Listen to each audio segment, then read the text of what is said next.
What is up, everybody? Happy Thursday.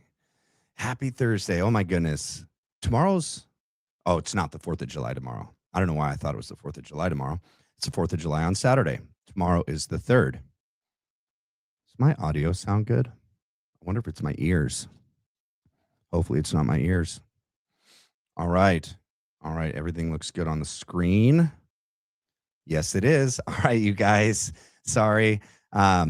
Welcome to another episode of the Black Line Brief, and I'm your host, Matthew McKim.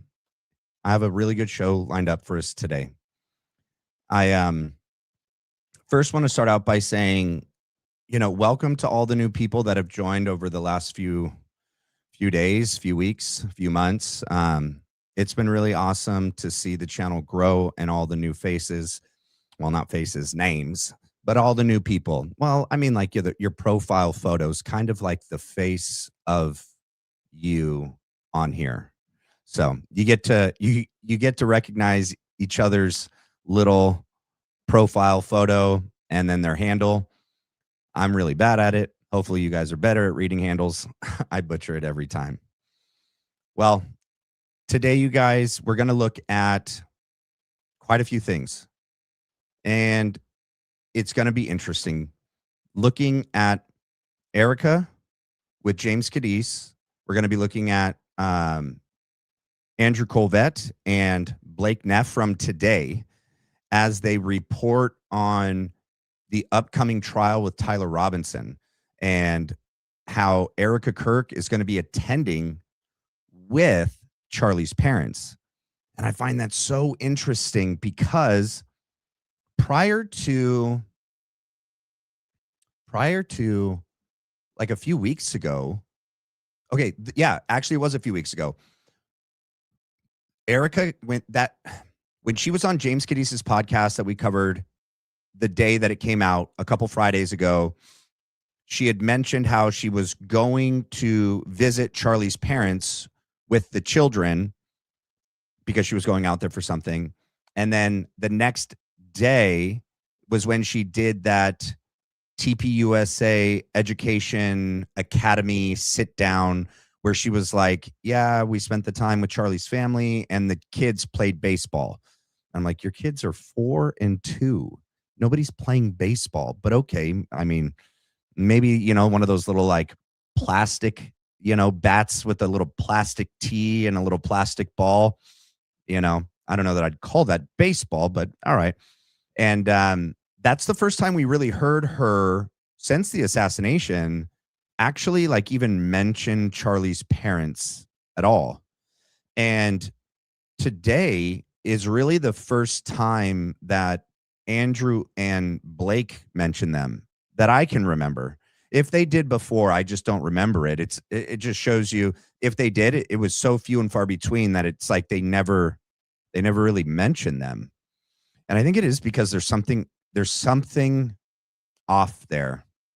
We've never seen, and even if they argue that they're private people, if they're in such good standing with Erika and they see all of the vitriol and attacks that's been levied at her and they don't agree with it, why wouldn't they have wanted to come out at any point and just say, no, there was no issues in the marriage. They weren't, Charlie didn't file for a divorce. Charlie's mom and dad would say, like, we have a great relationship with Erika and our grandkids. Everyone can stop speculating that there is something off between us. Even a written response, even just like a public address, like, and post it somewhere or have Charlie's sister read it or post it on X or something, you would think that would go a long way to, if all the threats, right, on Erika's life, and if all of the attacks are as real as they say they are, and the grandkids who are their grandkids, right, are connected with Erika and Erika's with the kids a lot, well, that would be putting them in danger. And so like them coming out and making a statement would have so much a positive effect on Erika and on the kids. And I just find it interesting that we haven't heard anything from them. And it's going to be really interesting to see if they're caught on camera, hugging, holding, talking, sitting together or not. You know, there is going to be cameras inside. So we'll have to see. But wait till you hear what Andrew Kolvet and Blake Neff have to say. First, I want to give a shout out to Old Dirty Litter. Old Dirty Litter, thank you for becoming a member today. If you guys would do me a favor, please, on your way in, please hit the like and the subscribe. It is the best way to help support this channel. Thank you. And then just for, I spoke with another creator today, and those of you that watch him will know who I'm talking about because of what I'm about to say. TPUSA it's called Super BAM Inc. Okay. Anyone that's covered TPUSA and Erika Kirk and Real America's Voice and AmFest and all the things that have happened since Charlie's assassination, and we've covered it on our YouTube, as of 72 hours ago, we are all, at least me and this other creator, and he's bigger than me, so, you know, him and I are getting these notices of copyright where our videos are demonetized temporarily, and you have to go in and edit these certain parts out. And then it'll tell you on whose behalf filed this copyright claim. And they're all Super BAM Inc., which is this company that is for TPUSA and like Real America's Voice and Erika. And so I just find that interesting.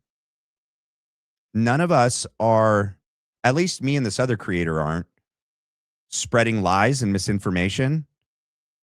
And for bastions of free speech, Charlie was a free speech absolutist. Okay. And for someone like Erika, and now, you know, Andrew's, you know, part owner, to have their company, Super BAM Inc., file these copyright claims to, in a way, limit and silence and censor our free speech, you know? And so just in the beginning, I want to be able to throw this out there that, you know, the copyright laws of the United States recognize a fair use of copyrighted content, the videos and this YouTube channel. Oh, why did it cut it out? Oh my goodness. Hold on. I have this other one. There we go. I'm not going to read the whole thing. It's there. It's there for the AI algorithm. It knows. It's not going to play by the rules anyway, though. They're protecting them. All right, let's get right into it, you guys. Without further ado, we're going to start out here. All right, James Cadiz, Erika Kirk. For those of you that like timestamps, we're going to start at, where did I write it? Where did I write it? Did I not write it? Oh, I started it back further. Okay, this is the perfect starting point. 105:54. And this is December Bible in 365 live Q&A with Pastor James Cadiz. And it was recorded on December 8th, 2023. Okay? All right. Well, let me make sure. Did one of the mods give bueno for the audio? Audio is bueno. Okay, let's go. Let's get it. Here we go. Question is from Becca. In your opinion, what are the biggest things we need to prepare our children's generation for? What challenges do you see them facing in the next 10 years? It's a great question. This is a simple one. This is a simple one, you guys. Very simple. Please listen to me. Listen to me good. Prepare them to be uncompromising in truth. They need to know the Bible, and they need to know it better than anything else. Forgive me for saying this, okay? I know no one's going to take this the wrong way. Keep them the living heck away from college. Yeah. Keep them away from programming centers. Okay, she just said amen. You guys realize that at this point right here, she's supposedly in a doctorate program. Or even if she starts after this, like at the point of Charlie Kirk being assassinated, she was like supposedly in a doctoral program for like biblical studies, theology, and like administration leadership or something like that. So she's like, Erika has, oh my gosh, dude. There was a video where when Erika was away with Charlie in DC, I think it might have been for like the inauguration or something. It was for one of the trips to DC. She wasn't on the Bible in 365 episode with James Cadiz. This other lady joined. Her name is like Caitlin or something. And she's like part of the high up in Proclaim Streetwear, which is like Erika's fake clothing company. This lady opened up in prayer. Her first time on the show, she opened up in prayer. I've watched dozens and dozens and dozens of these episodes with her and with Erika and James. She hasn't prayed once. She hasn't opened or closed one time. Also, throughout the show, Erika doesn't answer any of the questions, not even the personal ones. Okay, I get it. Like maybe you're gonna defer to a pastor to answer biblical questions, but look, lady, it's your Bible app, not James's, and you had started it long before you had James. You hired James down the road. So like who was giving all of your biblical information and theology before James came along? And you sell yourself and market yourself as this like knowledgeable, experienced, biblical leader, maybe not theologian, but I mean, she gets up there and tries to tell everyone what the word says all the time. And she doesn't answer any of the questions herself.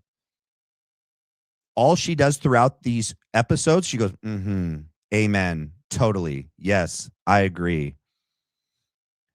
And we heard it right there. So hold on, let me get this real quick. Love your show, Christ is King. Thank you, Angie. Christ is King. All right, let me go back. My wife You hear her? is a speech language pathologist. She's a clinician. Right. She was saying, because he said, keep your kids out of college. And she's either in college right there in a graduate program or about to be. And she's like, keep your kids out of college. And she was working in the school system. She was making six figures. We walked away from that. We threw that income out the door so that she could homeschool our children because they're brainwashing our children. If you want to prepare your children for what they're about to face, develop within them from a very young age a love for the things of God. Now, if they're older, it's never too late. Make an investment in your children. Let's say you're a father and you have a child that's 15 years old and they're rebelling in every step of the way. I can promise you, if you start to make yourself available to them, forget the lie that says it's not about quality or it's not about quantity, it's about quality. No, baloney. It's about quality and quantity. Spend time. Do you hear Erika? Okay, Erika. Here you are. You're not able to give both anymore. Why are you acting? I mean, this is what's so hard for me with Erika.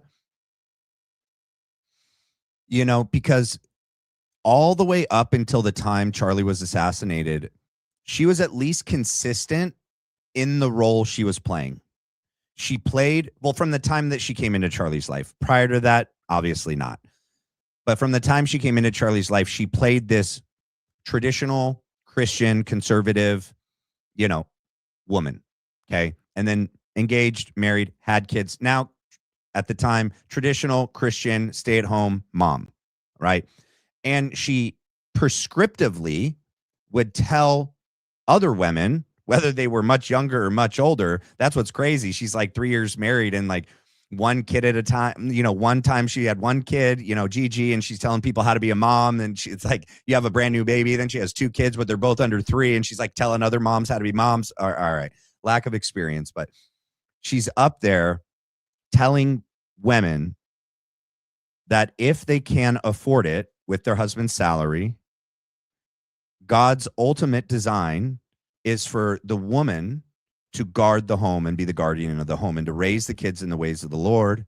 And to, if you feel the calling to have a career, you could always do that later when the kids graduate high school and go on to college. Erika, it's almost as if she completely forgot all of that. And so right here this is just 2 years ago, and she's in total agreement with James. And then the moment Charlie's gone, it's like none of that matters anymore. And I don't know how that could be if she really meant what she said, because she doesn't need the money. She has plenty of money. Yeah. Let me read this.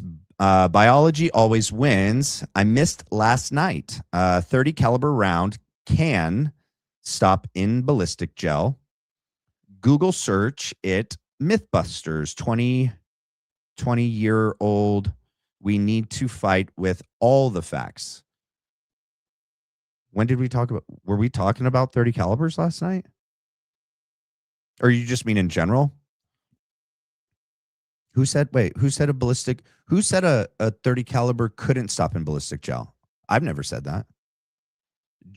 John Bray believes that that's exactly what happened. He believes that a 30 caliber round did stop in ballistic gel in the back of the car, the van. I said, I don't know, because I have no way with my limited experience and lack of understanding in, audio analysis for me to come to any sort of meaningful conclusion on that I have to defer to like his expertise on that. But that, a live round being fired and all these moving people and then moving parts, someone opening the back of the van and then closing it and all that, it just seems to be more complicated than it needs to be. But I've never said that that's impossible. Not at all. Thank you for your super chat. Maybe you can throw it in the comment section what you meant if you weren't referencing yesterday's video, because yesterday we watched the rest of Candace and Sean Ryan. With your children, be the go-to for them. Learn. Do not be the person that goes out and jet sets. And look, can I just say this?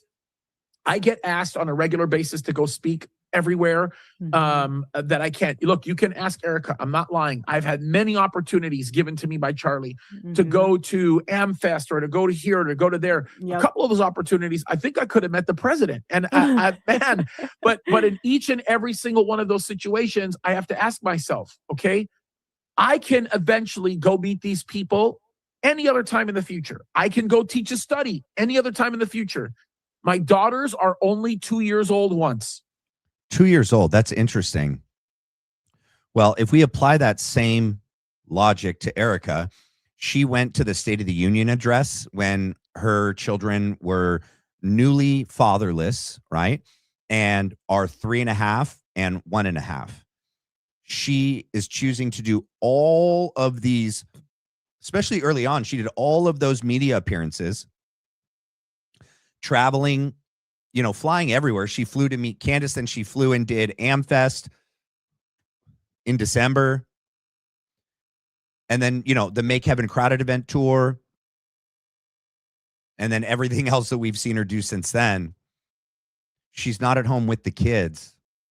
But here we are just 3 years ago, and she's in complete agreement with everything. People shouldn't be jet setting. If you had the choice to even meet the president or stay home with your kids that are 2, you should stay home with your kids that are 2. And she's like, I'm just like, Yeah.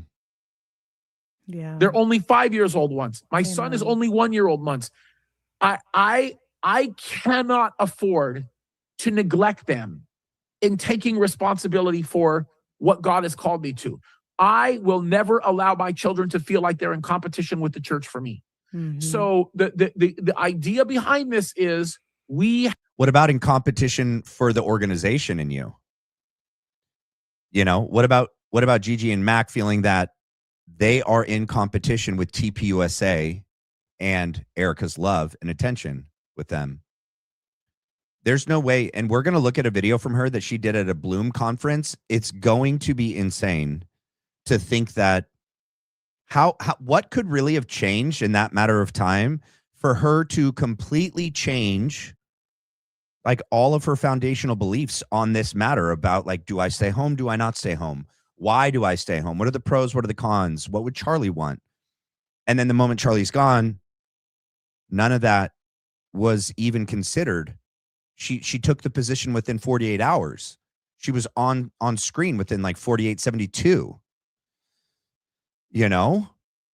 So to me, she didn't have a very deeply held belief that this was an important thing for her. To me, that speaks to that was just something she was saying and doing as part of her role as long as Charlie was alive. If it was real, it wouldn't have mattered if Charlie was there or not. She'd be doing it the same way, and she's not. Have to do what we can to invest in the word. Look, I'm not tooting any horns or anything. I'm just saying I never allow a morning to go by without me praying with my children and my wife, and I never let an evening to go by without praying with my children and my wife. I am the one that reads the Bible to my children. It doesn't matter what age they are. I read the Bible to them every single night. Now, we do age-appropriate stories and things. Mhm. We're not going to talk about bodies getting cut up and sent to different places and that kind of thing. Right. But I do it. And not only do I do it, it has gotten to the point where the times that I'm gone, and there's not a lot of those times, and Mama has to read the Bible to. All right, that was it. Just the part that he was jet setting. Let's go here. All right. Let me see my timestamp. Erika and Bloom, 16. Oh, I got to back it up because that's where I ended up at. 16:30. Let's see. Is it on? Yeah, it is. All right, cool. So really keep that into perspective and know that everyone's struggling with something, like Michelle talked about yesterday. And this is what I want to say. I found this to be very interesting. The more that I watch and listen to Erika, Charlie had concrete black and white ideas and beliefs. His philosophy on life was very finely tuned. There was very little gray area. He knew in his heart and his mind and his spirit what was right, what was biblical, and he said it out loud and didn't care who it offended. Okay. And in fact, he would do that even with Erika at like the Young Women's Leadership Summit. I think it was in 2023 or 2024 when he talked about women focusing on, finding a partner and settling down and having kids instead of chasing their career, and that most women will end up, childless if they don't have kids. If they're not married and have kids by the age of like 30 something, the percentage is really bad for them. And then Erika interrupted him and then like corrected him, but it's okay. Erika wants to appease everybody. Okay. Right. It said the word come like a sword, right? And pit brother against brother. Erika is trying to create this watered down version of Christianity. She doesn't hold any real positions by herself. And you're going to hear that here. She's going to say one thing and then she's going to keep talking and say the complete opposite thing right after it. You walk away not really knowing, well, which one are you saying we should be doing? You kind of just said, well, you could do this, but if you also do this, that's okay too. Well, then what is it? So you'll hear. having kids or, a future home or whatever you want to say, but do not compare your season of harvest to someone else's season of building, or your season of building to someone else's harvest. It's very easy to do that. Count how many times she says a slogan, just some sort of Christian slogan. Because we just, as women, we like, there's a shiny object and we're like, what is that? I kind of want that. It's new. You go to Crate and Barrel and you're like, wow, I just need to throw out everything in my kitchen and start fresh because there's a new shiny, I don't even know what it's called now, but it makes cookies and does 5 different things. It's also an air fryer, and forget your oven and microwave because that's, no one uses a microwave anymore apparently. But you have to remember that it's your own journey. So let go of who you think you should be and embrace who God has already beautifully, tenderly, purposefully, and ever so thoughtfully has fashioned you to be. And like I said, just because someone carries it well doesn't mean it's heavy. So just hear me when I say that. As a mom, be you, not them. There's enough of them. Be you, and just love the season that you're in of being a mom. Oh, Erika, we should write a book called Erika, Take Your Own Advice. And then we could like write all the things that she had said while Charlie was alive, like from the time that they were like engaged, married, into the time Charlie was assassinated, all the things that she said. And then we could compare it to everything that she's doing now. Erika, you should just enjoy the season in your life that you were in as a mother with very young kids. Because you're going to go on to say right now how important that is. Just like we heard James just say, and you were going, in total agreement. You didn't push back at all. And here it's going to be you saying it. And let me see what year this one was done. So the last one was 2023. This is in, what do you know, guys? This is from March 22nd, 2025. Interesting. This was at the Calvary South, Orange County, San Clemente, like women's conference, Bloom experience. Yeah, March 2025, Women's Bloom Conference. What could honestly change in a person's life between March and September that her philosophy on parenting changed? Obviously, losing your husband is a massive thing. I get that. But if anything, that would make you want to be at home more, not change everything else and now go, no. Now I do believe I should be a boss babe and a CEO and not be home with my kids and be traveling 320 days a year and miss all the firsts. My Mac, Mac is like 1.5, like all of his firsts, words, walking, running, doing all the new things that babies do. You're missing you're going to be missing that. Who's also going to be pouring into them? She's going to talk about being the ones that teach their kids the word of God. How are you doing that? You're not there. What about when it's time for them to go to school? Are you going to homeschool them like you and Charlie said you should do? How are you going to do that as CEO of Turning Point? It's just crazy. This was just earlier in the year in 2025. Even if you're tired, even if you're hungry, because I hear it all the time when I'm in the elevator with my little ones and they're like, gosh, my kid's 23 now and doing XYZ. Like, I miss those days of the babies. And it just like pulls at my heartstrings because I'm like, okay, I know I soak it in, but like soak it in extra. Let me squeeze your cheeks. Like, come here, squeeze me. I don't want this to end. Soak it in extra. Come here. I want to squeeze your cheeks. Obviously, like the cheeks here. Well, so if you were already a stay-at-home mom at the time when you said this, and you already were having feelings like you weren't soaking it in enough, and you were a stay-at-home mom, and you've even felt then that you would be missing out on things, what the heck? Then you go from that to like, okay, now I'm going to be gone 3/4 of the year.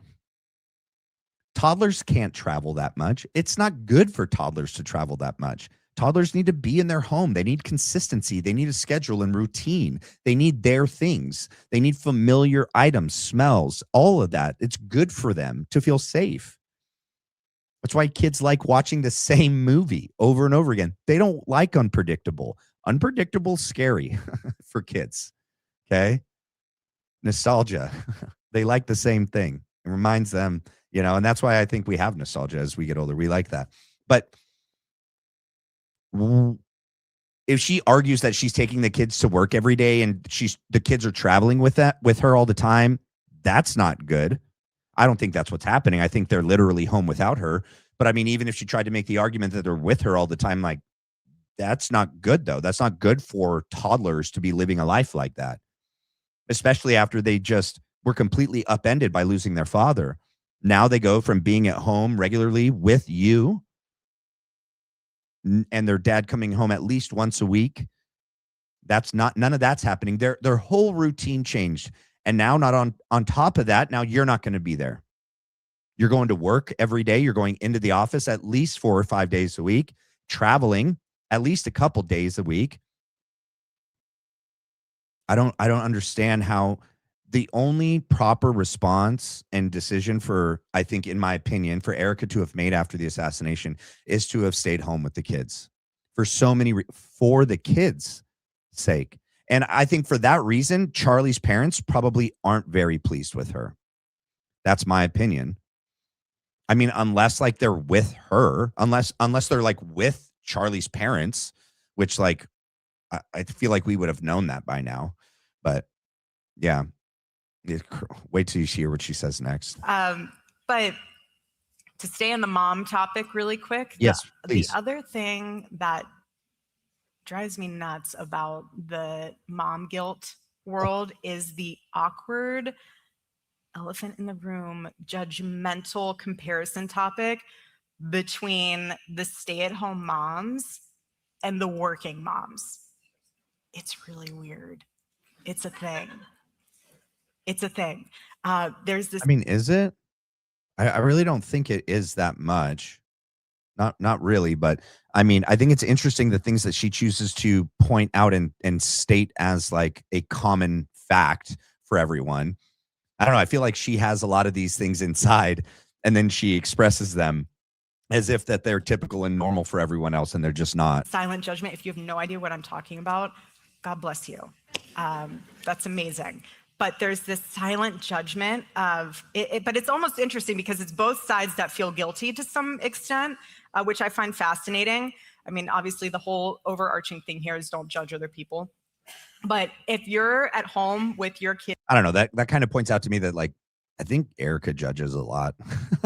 Like she's like projecting, right? She's projecting a lot, right? She feels guilty for not being around them. I don't know. That's interesting. I wonder if that's that statement that she made, that she already felt guilty of not being with them, her kids, enough. I wonder if that points to the elephant in the room that she didn't say, obviously, that when Charlie was gone on the road, none of us actually know if Erika was with the kids that entire time, or with all that money and everything that she had at her disposal, she had nannies and she had help. And then she would go and do other things. I mean, I don't know. That's the only thing I could think of, because if you are a full-time stay-at-home mom, you're actually not missing anything. You're there the whole time. And then now she starts talking about like guilt and stuff like that. My wife just texted me and is like, no, that's not a thing. It's not. Nobody's saying, none of the women are saying that in the chat. So, you know, then where did that come from? It came from Erika. Oh my gosh. I hope they don't copyright me for this stupid oh no, this is Calvary Chapel video. It's full time, but you used to be working and now you're at home. Sometimes you feel that guilt, and you might not, but sometimes some people feel that guilt. Some moms feel the guilt of, I'm not providing, I'm not helping to provide for my family, I'm not bringing in a paycheck, I'm not. Your husband in your situation is so blessed that you don't have to. That's beautiful. That I think she is talking from personal experience, because she was a boss babe, you know, secular, worldly, chasing the corporate ladder woman, and was, you know, I don't think she was raised by her single parent mom, but her mom was one of those women too.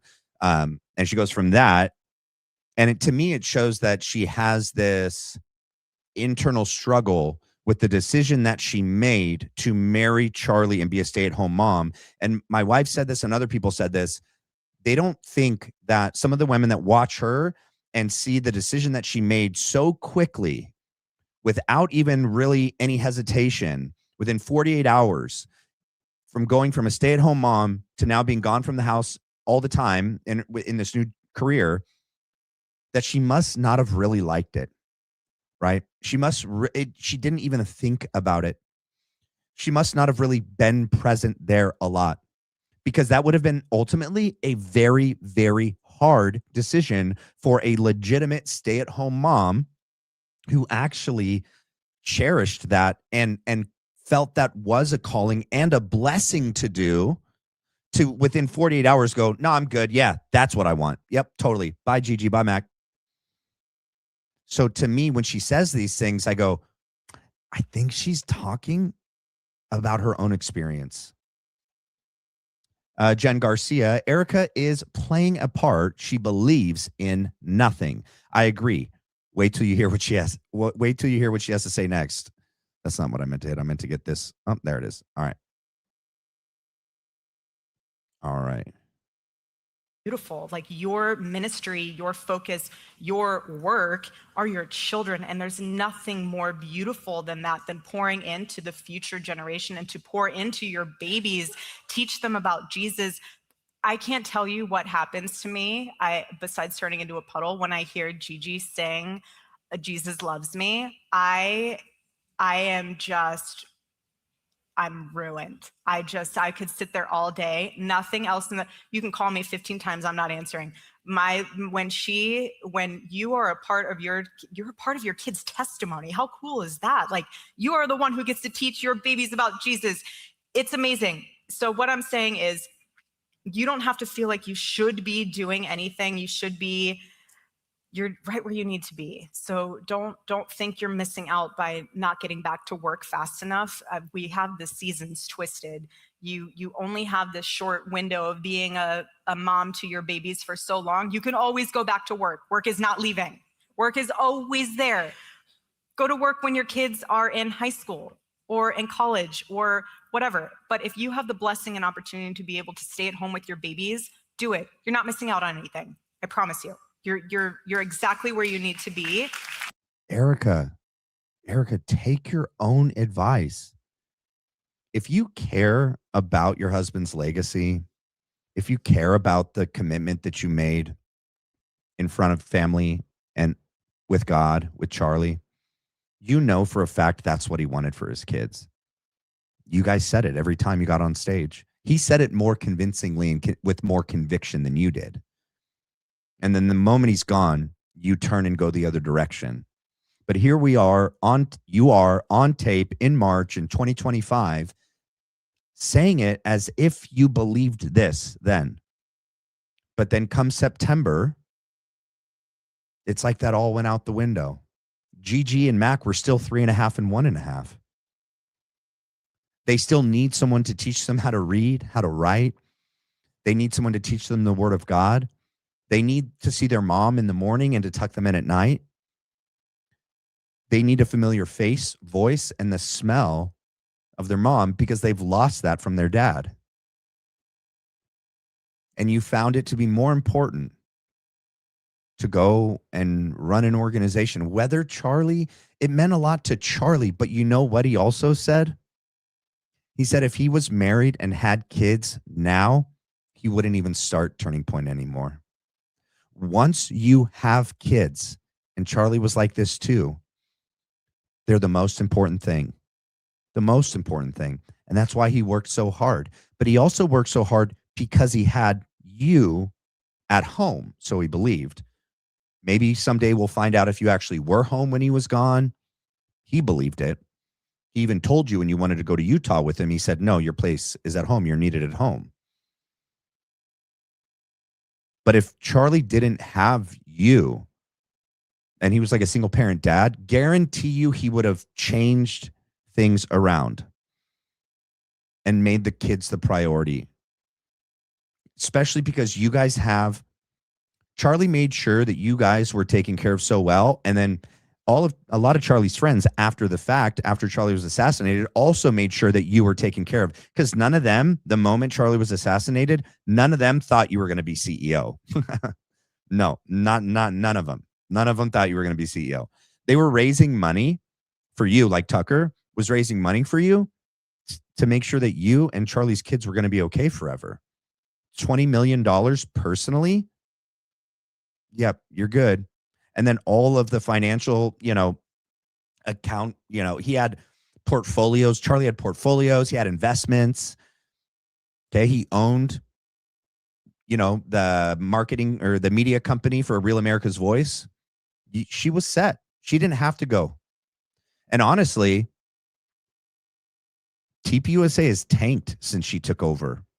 So this whole, I did this for Charlie's legacy thing, it's not true because Charlie's legacy in the end was different than what you guys have done since September 10th. So that we know that even that was a lie. That's not what she was motivated to become CEO for. It's something else. Herself, influence, money. And I mean, I think there's probably more nefarious reasons. I think she really is tied to Israel and Salem Media and Havas and Clock Tower X and Show Faith by Works and BB and Foreign Ministry of Israel. And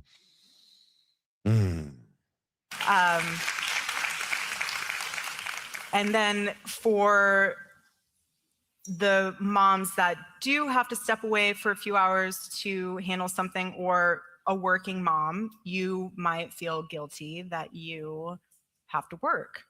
I came from my mom worked.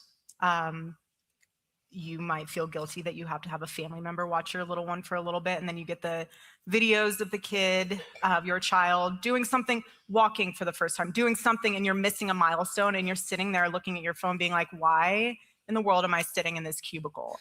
I don't know, Erika. Why in the world are you sitting in a private jet? Why in the world are you doing these speaking engagements when Mac is like 2 right now? You know, and Gigi is now becoming the age where she's really going to be aware of her surroundings. She's like 4. Well, we're coming up. Actually, she's going to be 4.5 in September. You know, and there doesn't seem to be a sense of urgency, of responsibility to be there for them. And I just don't understand that. Please God doesn't place more value on one role or the other. Oh, okay. If you're a working mom, God bless you. That is incredible. Don't think that one is, obviously you want to be home with your babies, but what I'm saying is both are hard, very hard. Both are beautiful and both require sacrifice. And like I said, my mom worked. Mm-hmm. I was a daycare baby. I still love my mom so deeply. It's like I explode when I see her because I love her so much. That did not separate the bond from my mother. So weird that she does this, because her stepdad was in her life and her real dad moved out to Arizona too. So, and then her grandparents lived out here in Arizona too. She had extended family out there. Like, what? Daycare baby. Okay. I mean, she did go to the Tesseract school, right? When she was at work, I would, after school, go to the Boys and Girls Club and play basketball. Was I the last person to be picked up? Yes, I was. This is such a lie. This is such a lie. Always standing outside because everyone got picked up before I did. But when my mom was home, she was home. She didn't take her work home. She was all in. She never missed a basketball game. It goes back down to intentionality. If you're a working mom, when you get home, everything stays at the door and your kids are your primary focus. It's powerful and it's beautiful, the intentionality. Here's the thing though. You want to know how that's not even true right now? Charlie's organizations, all the affiliates, demanded 24/7 attention. And we know this because he worked so hard for so long that it was starting to affect his health. And then once he got married, he was still trying to work that much that he ended up having to implement this forced Sabbath for himself and for his family. Because when you are somewhat of a news organization, a political organization, like all the different, and now faith organization, all the different affiliates of TPUSA, Turning Point Action, TPUSA Faith, it required like 24/7 access to him, and for him access to other people on the team and to the United States, to what was going on.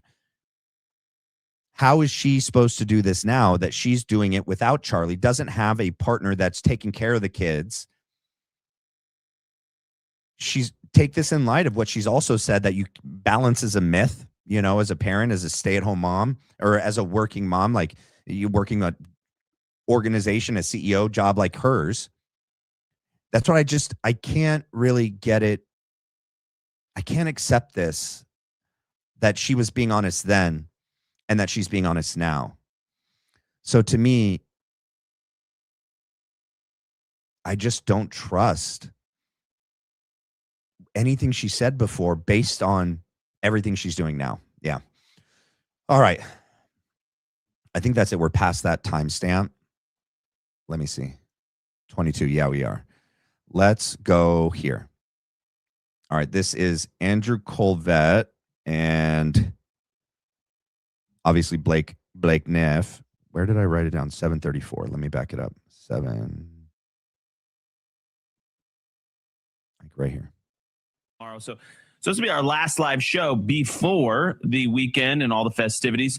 And I want to just address what's going to happen next week, because there's a huge event that's happening next week that's obviously near and dear to us. And it's going to be very difficult in many ways. And that is, of course, the preliminary hearing in the case of the state versus Tyler Robinson. It's going to be taking place in Provo, Utah, July 6th through the 10th. As I said, it's going to be very difficult, extremely difficult, but an important week. And that's going to be for all of us in the extended Turning Point family, and especially Erika and Charlie's parents. And, they're going to be in my prayers a lot next week. And I know you as well, Blake. And so it's going to be difficult because they are going to be in the actual courthouse. And that's all right. So notice that what really is being pushed in this episode is Charlie's parents. Okay. And that he's pairing Charlie's parents with Erika. And he wants us throughout this whole segment for us to be looking at Erika and Charlie's parents as united, that they're going there together, and that, he wants us to pray over them as a unit together, and that he hopes that the media and social media treats them, all three of them together, fairly and nicely. Here's the thing, though. His parents aren't public people. Erika is. His parents haven't done anything weird, awkward, suspicious. Erika has. Okay. No one that I know of has said anything negative about Charlie's parents, but we have about Erika, but we've had good cause to do that. And no, we're not going to stop just because you're telling us that she's going with Charlie's parents. Okay. I think we're all going to afford Charlie's parents the respect that they deserve. Erika, we're still going to be looking at you. We're still going to be seeing how you behave, what you say, what you do. Are you performing yet again? Are you doubling down on the Fed slop narrative yet again? And yes, if we have things to say and it's critical, we're going to say it. Okay. And yeah, we'll be praying for Charlie's parents. In a way, I'll be praying for Erika to repent and maybe, turn herself in. I don't know, like, to what degree she needs to confess, but she definitely, she's got to confess to something, because I just can't make sense of everything that she's done since, even when we found out the timeline stuff before the assassination and where she was, what she was doing. It doesn't make sense if she didn't have foreknowledge, at least to some degree. So yeah, she probably just needs to repent and confess to whatever role she might have played, in my opinion, in all of this. It's going to be difficult. I am not going to be there. Blake and I will be running a special episode streaming. We're going to be streaming the entire preliminary hearing. And then after it concludes at the end of the day, we are going to be bringing in experts, people that were on the ground in Provo, and we're going to be breaking that down, the big evidence that's revealed, the big news that's made, whatever is critically important to what happens that day. We feel it's incumbent upon us to be a source of truth. And look at Blake's fake face. Look at Andrew's smug face. A source of truth. Bro, let me see. Where's this video at? This video posted earlier today. It is at, where is it? 57 likes. Where's the views? Where does it show the views? Where does it show the views? 938 views. 8 hours ago, you guys. 8 hours ago. 938 views. this video right here from Charlie, when Charlie was still alive last year at this time, it has, well, obviously, I mean, but it had a lot of views last year already. They had 40,000 people live watching this when this was filmed on June 12th last year. And we're gonna look at this in a minute, but they have completely destroyed Charlie's channel, and what they're doing right now is 100% grifting. They're front loading this. They're selling their show as the place for people to tune in because, well, they have Erika. Erika's going to be there. They're going to have inside information. Erika's connected and is going to get information from the prosecution. Charlie's parents are going to be there, and Erika's with Charlie's parents. So, and we're bastions of truth, and we want you to know that you can come here to get the truth because everyone knows we tell the truth. No. Wait till you guys see the video that I'm going to play with Charlie and them. It's insane. They've completely been dishonest and lied this whole time. I mean, specifically in the case of the video that I'm going to play with the Iran war, with the war in Iran, and Charlie's position on it, and TPUSA's position on it, but everything else as well, you know. But he wants, and that's also what. Remember, they bought domains. They bought certain website domains that if people like search like Charlie Kirk was killed or TylerRobinson.com, and then if you were to search that and click on it, it routes you back to their show because they don't want people getting any alternative narratives of this assassination and of the investigation. They want their narrative to be the predominant narrative. They want to shape, control, and dictate the narrative that the majority of people get. About Christian conservatives that would even tune into the show. I don't think liberals are going to tune into their show. And now they're manipulating their position next to Erika, who is next to Charlie's parents, to try to get people to tune in directly to them. And we're going to have experts on, and we're going to be streaming live every day, and we're only going to be covering this. I don't think Blake should be covering it. He's in the gag order, dude. He was there. He's a witness. Shouldn't Blake be getting called? Obviously, this is prelim. It's not the actual case yet, but Blake shouldn't be saying anything. Just honesty about how it's reporting, because there's going to be a lot of news, okay? And there's going to be a lot of people taking it and doing what they will with it. We want to be a place where but you're not going to do what you will with it. We're doing what we will with it, but you're going to be a place of you guys can come to trust what's going to happen, and we're going to bring in really, really smart people. Really, really smart people, because you guys aren't. You need to outsource smart people. Got it. That know how this process works. We don't know how the process works. It's a court case. We've all watched OJ. Okay. We've watched all of the major court cases in the last 20, 30 years. I don't know if you want to chime in on that. Well, it's just we want to be clear. We're making it sound like it is the trial, and honestly, to us, it sometimes feels like that. It is not the trial. This is not the trial. Are they not telling Blake which camera he should look in? Is he reading off a teleprompter or cue cards? Why isn't he looking into the camera that Andrew's looking into? He's either reading or someone's not telling him to look into the right camera. Only a preliminary hearing where they essentially show probable cause for charging Tyler Robinson. Yeah. So let's go into that. This is not the trial. This is the pretrial judicial proceeding, okay? Did you guys see the new emoji? Oh, that's not their emoji. That's right. It's freaking Jeremy Boring and Ben Shapiro. We need to get another good emoji of these two, Tweedledee and Tweedledum, next to each other, sitting, on the wall or whatever. And then I'll put those up. There will be no jury. And the sole purpose of the hearing is to determine whether the prosecutors have gathered enough evidence for the case to move forward to a trial. Okay. So there's different rules. We'll get into all that next week. It's crazy as Andrew didn't know that either. He just read that off of his computer. Like he didn't even prepare for this. He couldn't have just memorized that one portion of what the preliminary hearing is supposed to be and just said it and looked directly at the camera. He had to read it. Okay, so you don't know what you're talking about. Can allow hearsay, et cetera, et cetera. But the hearing is expected, like I said, to last most of the week.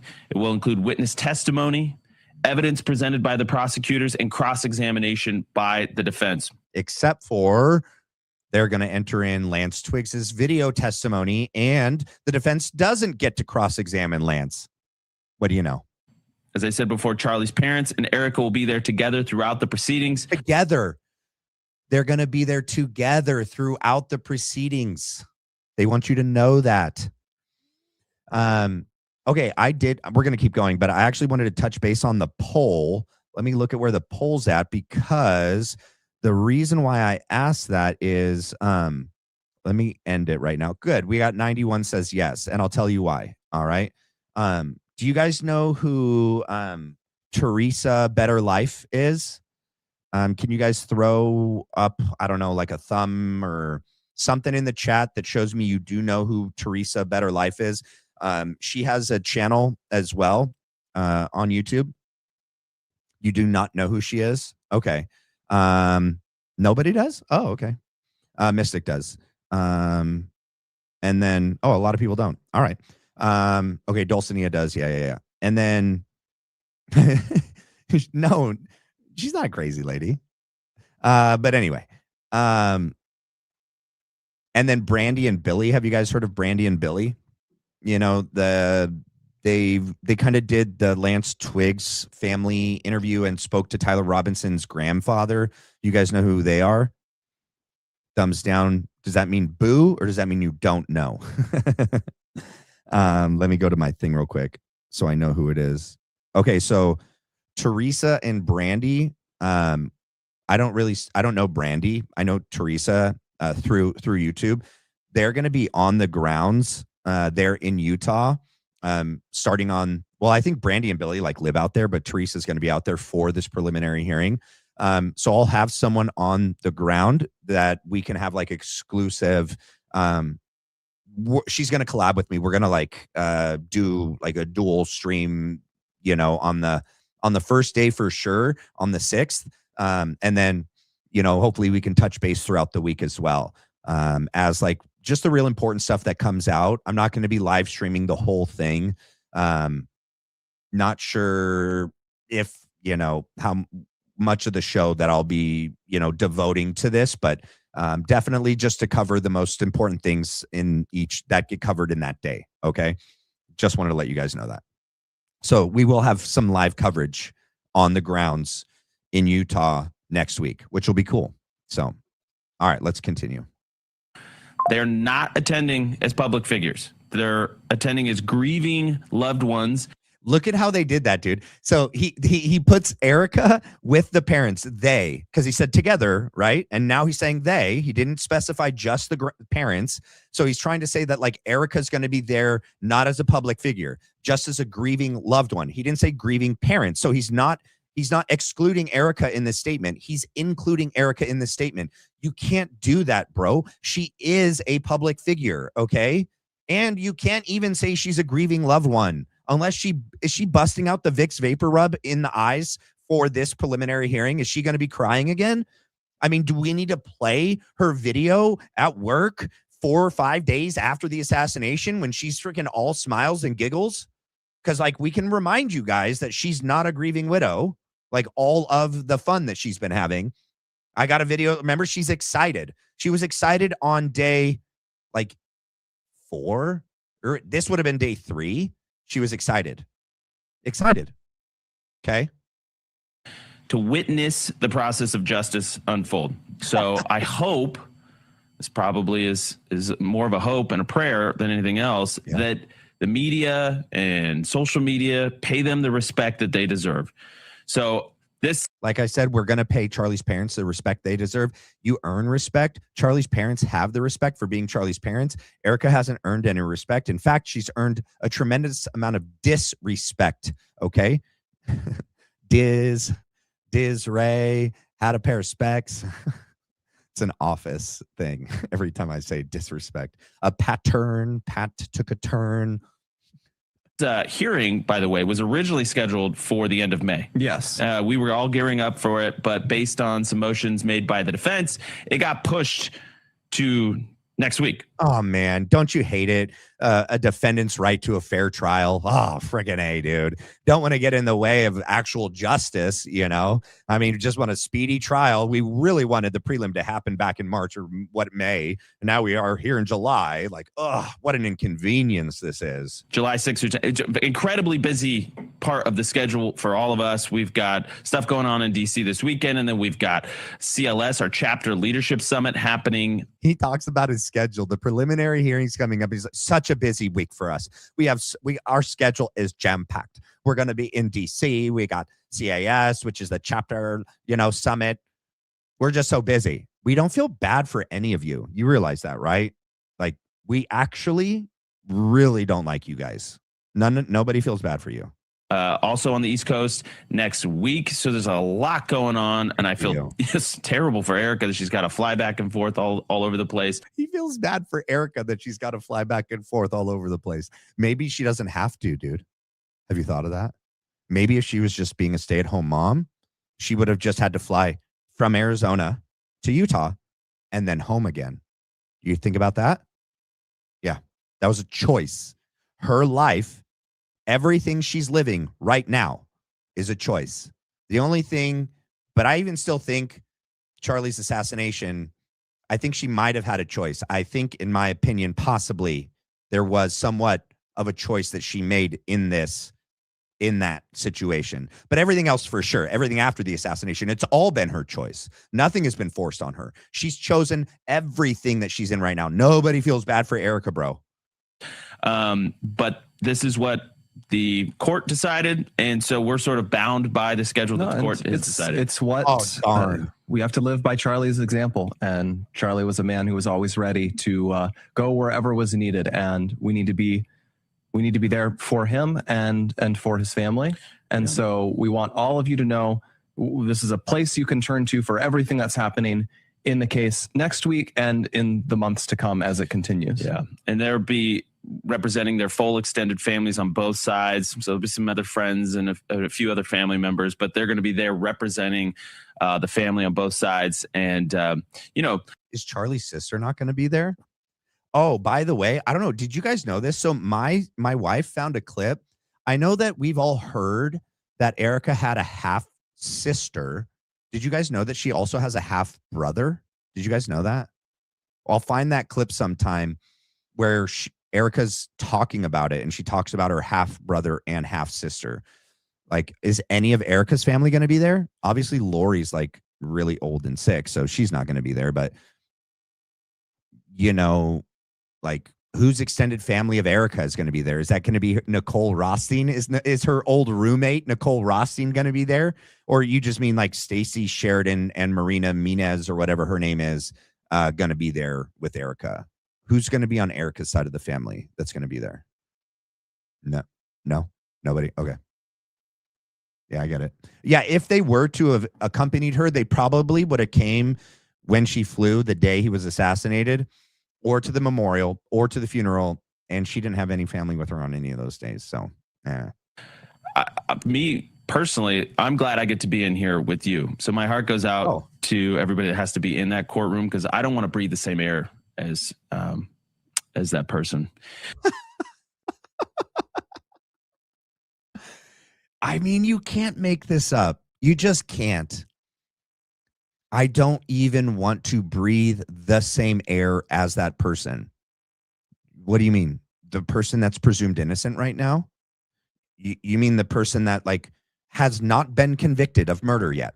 As of right now, the person that is just awaiting his actual trial, the person where there isn't a lot of evidence to even actually convict him, and you've already decided in your heart and in your mind that he's guilty and that he's so evil that you don't even want to breathe the same air as him.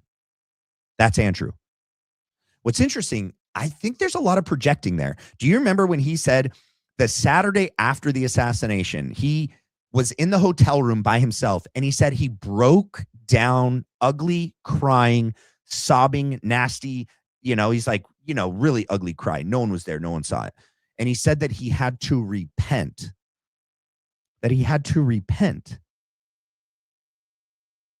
Because of how And then he goes on to tell this like version of what he says is true. But I don't know. I have a feeling, in my opinion, that Andrew actually is about probably as equally responsible for all this as Erika is. It's my opinion. Everything I'm saying on this show is my opinion. Yeah. But for someone like Andrew to tell the lies that he told after the assassination about like the magic bullet, lying to Candace, telling her that it was supposed to be her, just all the things that Andrew has done. You know, Charlie's for the Iran war, and oh, Candace is the one that leaked those texts, just like everything. And then the inconsistencies in the timeline of the day of, where was he? When did he fly? Where did he fly? When did he get on the ground there? How did they have that tarmac hug? That doesn't make sense with their flight itinerary. That doesn't match up. Why did he tell Miriam Adelson something that Trump said to Charlie? And Andrew just happened to be a bystander. But Andrew took it upon himself to tell Miriam. Why did Andrew tell Candace? Well, at least Candace found out. I don't know if he told her directly or not, but that he lost millions of dollars when Charlie turned down Bibi Netanyahu. Why is it that Andrew tried to get Charlie to lie to handle and deal with the situation, and Charlie said no? Andrew is not, he is not a good, honest person. Why is he lying? I trust Candace way more than, I mean, I don't trust these people at all. I trust her wholeheartedly, 100%. She says that video, the Aspen video of Charlie appointing Erika as CEO, totally fake. She's seen the whole video. I wish she'd release it, or at least release the transcripts, but I don't know. She's much smarter than me and has at least the experience within, being sued all the time, that she's doing it for a reason. So I take her at her word that she's seen it and that Charlie never said that. And if he does say it, he says it in jest, sarcastically, not seriously. And Andrew's the one that said he's trolling the trolls, and they released it to, and telling us that Charlie actually did appoint Erika. So that's this guy. That's who this guy is. Okay. So anyways, that's kind of what's going on. And then after that, we've got CLS. Blake and I will be also traveling back to do CLS, which is our chapter leadership summit, which is going to be remarkable this year. It's going to be hilarious. It's going to be interesting to see what college students could they pay enough to come and shill for Israel. That's going to be interesting, because all of the young college students that I've seen and that Charlie was speaking to, Gen Z is adamantly against Israel and adamantly against the war in Iran. So who are you going to be able to find? Other Jewish students? Zionist students? Yeah. People that you paid enough to get out there and shill for you and act like that they support you guys and Erika and TPUSA and Israel. Here. And I just want to give so much praise to the team. They've been doing so much hard work behind the scenes. We're going to have more than 2,000 student leaders from across the country that they paid gathered together for multiple days of training. There's going to be, that was my opinion. Sorry. A bunch of big speakers. This is not like one of our big conventions where you guys can get tickets. This is just for students and equipping, activism training. We've got over 5. You know who's going to be there probably? Graham Allen. Rapid Response, Graham Allen. Department of War, Graham Allen. Andrew Wilson. TPUSA hired me to go train the next batch of debaters for TPUSA. Yes. So they can go and debate people. This guy. 5,000 chapters, official chapters. I think we've got a presence on nearly 6,000 campuses across the country, but official chapters, we have 5,000 chapters, over 1,500 college chapters now, and more than 3,500 Club America high school chapters across the summit or across the country. He definitely lied there. They don't have all those in the high school for sure. Jay and I and other people looked it up. So this is going to be a huge, huge deal. So Erika will actually get there late because of the scheduling of this preliminary hearing. Wait. Time out. Erika's going to be in Utah for the preliminary hearing because it's that whole week, like 6th through the 10th. Maybe goes on past that. She's not going to go home to be with the kids. She's going to fly straight out to the CLS. Who's with the children? Who's with the children? But when she gets there, she's going to give her full heart and attention to those students, because ultimately that's what Charlie would have wanted. And God bless her for that, because I can't imagine just the emotional whiplash that would entail, going from something so dark and terrible and then having to immediately juxtapose that with having to address, 2,000 students. But that. Andrew, you got to sit down with Graham and teach him how to say that word. He doesn't know how to say juxtaposition or juxtapose. He can't. He just physically can't. But it's good that you can. Ultimately is the core of what Charlie's legacy and mission was about the students. It was. Why have you guys forsaken that ultimate responsibility? And so God bless her for that. So it's going to be quite the week, but please know that we are going to be streaming the preliminary hearing. Tune in and use Charlie Kirk's name for our promos and buy our, they sell that one yellow drink thing. Here, we'll take the show. We'll do the show live. Yeah. If we have to throw to an important part of that hearing, we will. And, but obviously there's still going to be news of the day that we're going to have to cover intermixed with that. So it's going to be a bit of a dance. So bear with us as we do that, but we want to give a lot of attention to that. When the show wraps, we'll continue streaming it. So you can get that on all of our social channels, Rumble, X, all of the above. I think we should probably even do YouTube next week. But anyway, so we're going to do that. And then it should wrap around 5 Utah time.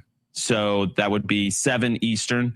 And at that point, we'll probably take about a 30-minute break, gather ourselves, and then we'll do a special, probably 1-hour episode every day. So if you are subscribed to the podcast, you can get our updates there, our show there, and then we'll be streaming it live as well. We might work with Real America's Voice to see if they can take it as well. So we just want to be very clear about the logistics next week. It's going to be a very full week. It's going to be very challenging for us, but we feel it's incumbent on us to do this and step into this breach, step into the gap, because if you don't, there's going to be a void of fake news and disinformation. And so we want to do that. Because they're not fake news and disinformation for you and provide that resource. Any final thoughts, Blake? Well, we encourage all of you to join us. We know this is going to be a long journey, a difficult journey. It's one we wish had started a lot earlier. This hearing was delayed. Honestly, I think even multiple times. I don't even know that May was the original date either. I think it was April and May, then now July. It's been pushed and pushed, but we are committed to seeing this whole process through, because it's our solemn obligation, and we aim to fulfill it. Yeah. Okay, it's actually not your obligation to cover the case. Your obligation would be to do what you were doing on the show when Charlie was alive, which you haven't done. Let's actually go to this part. Where is it? 39:45. Right here. Wait till you hear this joke. Ready? Chast. All right, Mark, I got to talk about this. Give me the. Yes, what's that? I just said, yes, sir. Yes, sir. All right. So occasionally I like to pretend it is your show and I don't hijack it. So well, I appreciate you giving us some deference here. It's his show. So he's joking and saying, I pretend it's your show. But that implies that it is his show because he's being sarcastic. So it is Andrew's show mostly now. He's the face and he's part owner, and Charlie was the other half, but Erika's now the other half owner. But she's not on here. Why won't they change it to the Andrew Kolvet show? Why won't they change it to freedom@andrewkolvet.com? Why can't they just transfer this fully off of Charlie into Andrew? It's the only thing, that it's just so gross. They have no shame. No shame. We're going to look at this from Dave Smith and Tucker Carlson. 1620 is the first one. And then wait till you hear what I have coming up after that. Over this stuff. And, I don't know, you're in more of you're in a tougher position than I am, where you were the guy in Trump's ear trying. Okay, so they're talking about the war in Iran, and they're talking about in June and July and leading up to the bombing of Fordo, and then after, before Charlie was assassinated, when Charlie and Tucker were the ones in Trump's ear telling him not to do it. Okay, that's what they're talking about. Trying to convince him not to do this, or one of the guys who got to meet with him and convince him not to do this. I think the only one. Actually. Yeah, I think so. Yeah. Well, the last one is no longer with us. You know, there's that. And there's a cut right here. I wish they wouldn't have cut it. They cut out whatever Tucker says, because wait till you hear what he says after the cut. So Dave was like, you're one of the only ones, and Tucker goes, yeah, like I was the only one. And then Dave was like, well, yeah, you're the only one that's alive because of, you know, Charlie.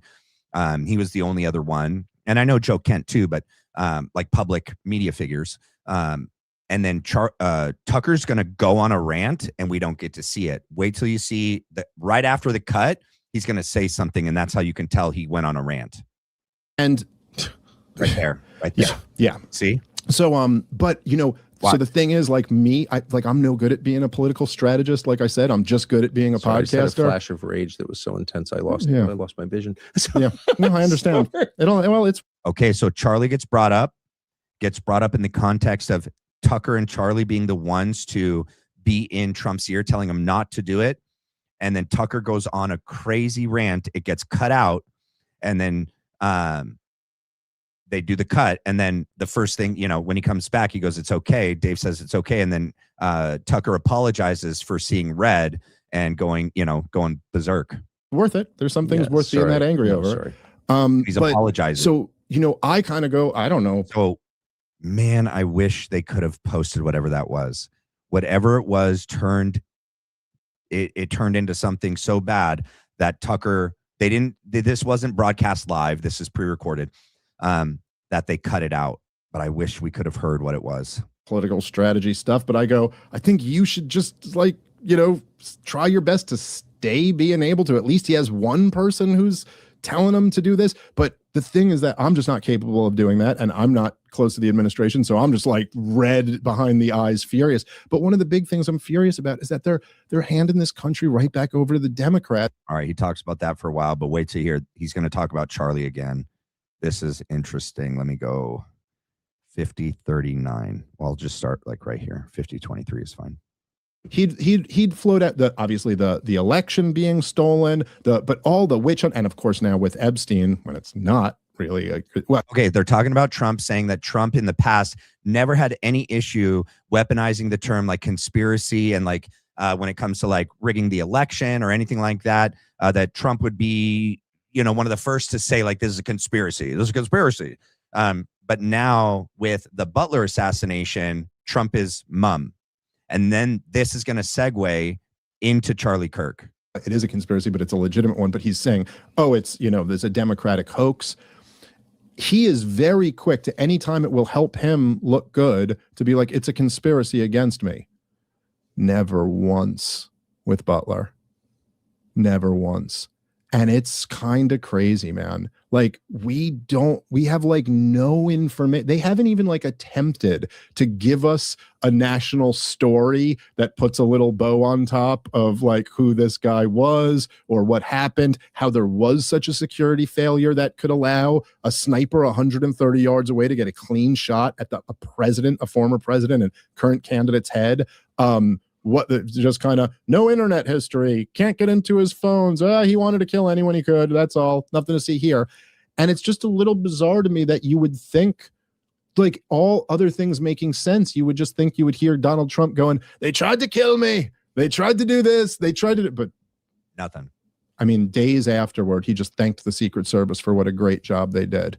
And I don't know what any of that means. Well, I know a lot about it. And I'll just say this, which we said publicly, is I got a call from somebody who said, I've got a lot of material from the gunman. And I'm not disputing he was the gunman, by the way. Seems like the gunman. The question is, like, was he working in concert with anyone else? Were there other people involved? Right. It's the same with Charlie Kirk. It's not a question of, I don't know anything. But the question is never just, did the guy pull the trigger? Of course, yeah. Prove or disprove that.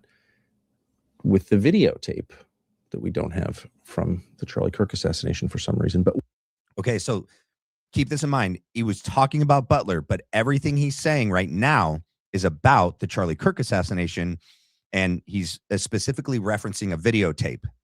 Just pay attention. So, like, he's talking about the Charlie Kirk assassination with everything he's saying, okay? Whatever. The point is, that's only one part of the story. The question was, were there other people involved? And in the case of Butler, I got this corpus of information from a guy almost off the street. We showed that it was real. I'm always skeptical of this stuff, very skeptical, but it turns out this was actually from Thomas Crooks's YouTube account. And the FBI claimed that this didn't exist. Well, of course, they knew it existed. So then the question becomes, well, why are they, since the man is dead in this sole shooter crime, there's a lone gunman and the lone gunman's gone. Why would we hold back anything, any evidence we have? But they did. And that would include video surveillance of the shooting range where he trained to shoot. It's a pretty good shot. It's over 100 yards with a 223. I shoot a 223. That's like, everyone's, all these SEALs are like, oh, that's nothing. But like for a non-SEAL, right. it's a decent shot. So there's videotape from the shooting range. Did he train alone? Who was with him? Never been released. And the investigation was shut down. So what does that mean? I don't know. But I mean, like, what is going on? Yeah. And I got to say, why can't we know? Well, hearing the heroic former director of counterterrorism come on your show and kind of say the same thing does just have a lot more weight to it when the guy was literally the director of counterterrorism and going like, hey, what's going on here? We have not gotten answers. And he tied those facts. Those are facts. He stated facts. And by the way, we've just heard the FBI is not actually investigating him. That was all fake. He retained his security clearance until the morning he left. So if he was under investigation for treason or something, he wouldn't have held his clearance and have access to highest level intelligence, which he retained until the moment he resigned. So, okay, that was all a lie. But he said point blank, one of the most informed people in the United States with clearances higher, I think, even than Mark Levin's, there's a connection between Trump's decision to go to war in Iran and these not fully explained acts of violence. He said that. So, okay.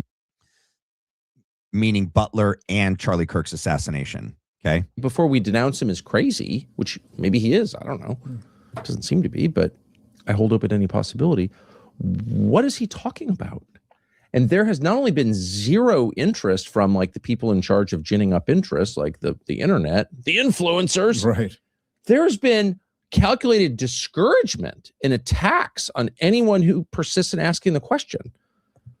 Yeah, well, like, and I haven't gotten involved because I know everybody and it's so emotional to me. But at a certain point, I'm gonna, whatever. I feel like I've got a pretty close vantage on all this stuff, and I'm getting a little sick of it because every American has a right to justice, not just for himself, but for any other American citizen. Our whole system rests on the idea that there will be justice affected by the U.S. government. And we have a right to know. You have no right to keep that from me. On what grounds are you keeping that from me? You can't browbeat me into it by screaming Candace Owens again and again and again. Yeah, that's right. And look, like, sick of this. So see how he's talking about Butler, but he's talking about Charlie Kirk. Okay. And he's saying that he's been quiet, but he knows a lot of people and he's getting sick and tired of it. And he's going to start saying more. Guarantee you he watched Candace Owens and Sean Ryan. I've tried. It's outrageous. No, absolutely. And listen, I'll say just personally, like I knew Charlie and not super well. We weren't like close friends, but like I'd done a show a few times and we texted a few times. That he had me at that last had me do the see, and how they go right into talking about Charlie. So that statement that preceded this, Tucker was talking about the Charlie Kirk assassination and Butler. But that's specifically saying that, like, I know a lot of people and I am going to get more involved and I'm sick and tired of this debate there. And we hung out for a little bit while we were there.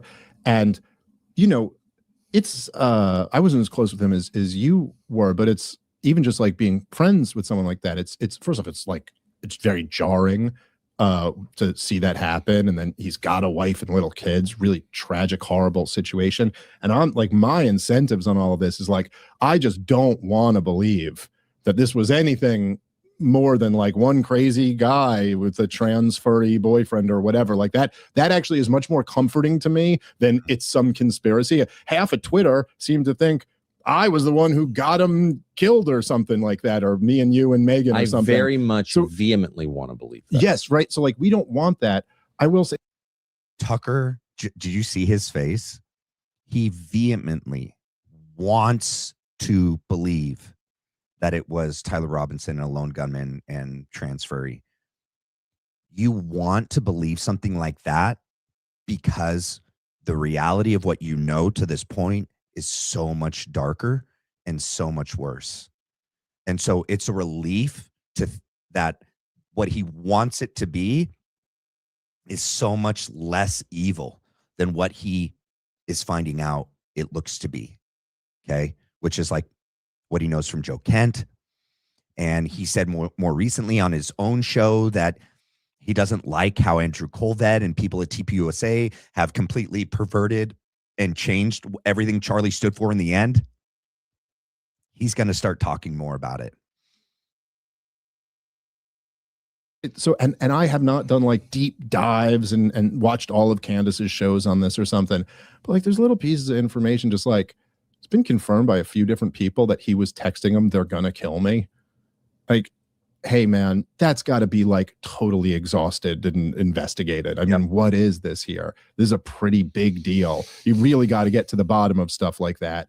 And look, as you're sitting here and you know, it's almost like sometimes people will call, you know, they'll call you out for being a conspiracy theorist or something, or, you know, they say the just asking questions. You know what's worse than being a conspiracy theorist is having no curiosity about questions that have not been answered. Well, also there's just and I'm not a conspiracy theorist, and I believe in curiosity and skepticism. I've encouraged that in a lot of people, and some have been very resistant to be curious or skeptical.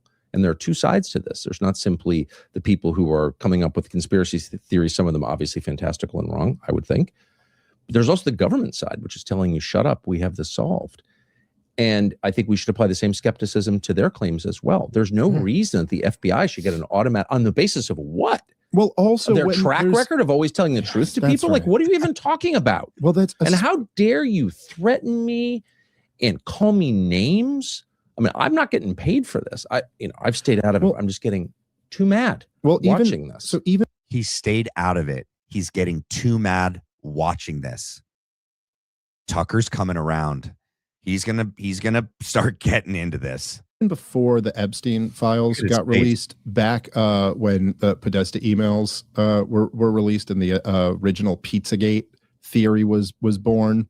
And, you know, if you look through some of those Podesta emails, look, they're clearly talking in code. Now, what is the code? I mean, people are speculating that it was about children. Now, I have absolutely no reason to believe that, but I don't think they circle back. That's right. They don't circle back. All right, let's go here now. Yeah, we're going to go here. All right. So this is Thought Crime. It was filmed on June 12th, 2025. This is like the day after the bombing of like how do you pronounce it? It's like Fordo, Natanz, and Isfahan. Yeah. Okay. And Charlie's on the show. So is Andrew Kolvet, Blake Neff, and what's his name? What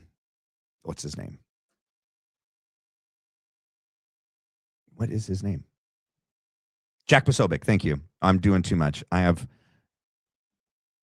do I have 2 timestamps of everything?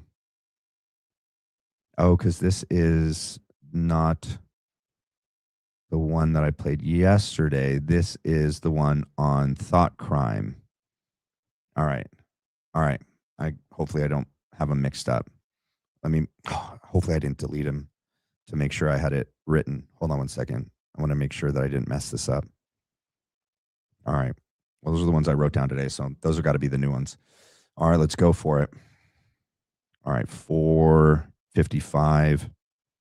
preemptive strike, as we're seeing right now. And of course, the political situation in Israel, obviously quite chaotic, given everything that's going on since the end of the ceasefire back in March between Israel and Gaza, the situation with the Hamas terrorists going on, the ongoing war there. So a lot of chaos in their internal politics as well, even a vote on potential early elections that took place just last night in the Knesset in Israel, which Netanyahu survived, but I believe by less than 10 votes out of the 120 members. So here's what I don't understand is that not an expert though. So, but we don't yet know where all the strikes are. We are seeing here on BBC. Here's what I don't understand is that they not stroke. an expert though. Why am I hearing myself back like 5 seconds later? Hold on. Okay, so why are they striking Tehran? On the map, there's no nuclear facilities in Tehran. Am I mistaken here? Oh, there are. There's a research reactor. Reactor. Yeah. Okay. Got it. But who knows? Striking the capital seems to be a major escalation. Blake. Yeah, I don't want to presume. There could be any number of reasons. It could be that there are military facilities there they want to hit, so that could be like elements of their military command structure. Maybe that's where some of their like fighters are based or their like air defenses. So there's any number of reasons they could hit it, because presumably they're banking on, even if they want to strike the nuclear targets, there's so many potential complications to this, depending on how Iran chooses to strike back, whether they choose to strike back, that it'd be highly unlikely. What is wrong with Jack Posobiec? What is he doing with his eyes? And he's like moving something around. Oh my gosh, that was just distracting. I didn't get to watch him particularly in his face when I was listening to it earlier. It's going to be important that we listen to each one, and Tyler Bowyer is going to be on here as well. Thought Crime posts on Rumble, not on YouTube, and this is like their own personal like show that they do on Thursday nights. And because it's not part of Real America's Voice and it's not on YouTube, Charlie and them say a lot more here than they do on the show that is, you know, bought and paid for by Israel and Salem Media. So you're going to hear Tyler Bowyer, Andrew Kolvet, Blake Neff, Jack Posobiec, and Charlie Kirk's real thoughts on everything. And it's not going to leave anything up for interpretation. It's not going to leave any speculation. You're going to know exactly how they all were speaking about this and any future further engagement after this. Okay. So it's important that we hear it. That the only thing they would hit would be just the nuclear sites. And so I don't know what they would be aiming at, but there's any number of possible reasons they would go for it. Okay, so this is happening live right now for those that are just tuning in. Israel has launched preemptive military strikes on the interior of Iran against nuclear reactors. So, Jack, I want to throw this to you as from an intel standpoint. You could kind of see this building. Yesterday, you saw Tom Cotton and Lindsey Graham say, hey, you know, are they close to a bomb in Iran? Are they close to a bomb in Iran? The skeptics would say that, well, we've been hearing that for the last 30 years, that Iran is close to a nuclear weapon. So Jack, as from an intel standpoint, was Iran close to a nuclear weapon? Now, the question of is doesn't really mean anything. So tell us, you know, what is really going on here, and can we trust the intel agencies?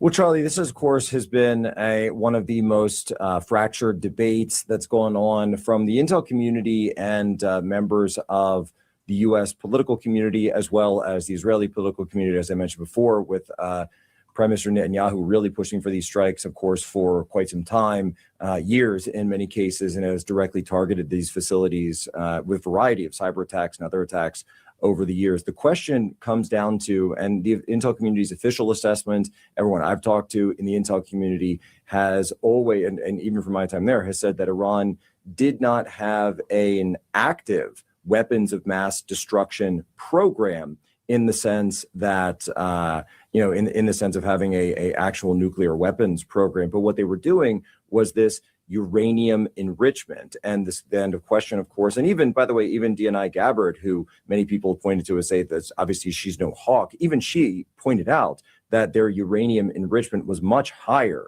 at a much higher yield than anyone would need for only a fuel program or only for nuclear energy.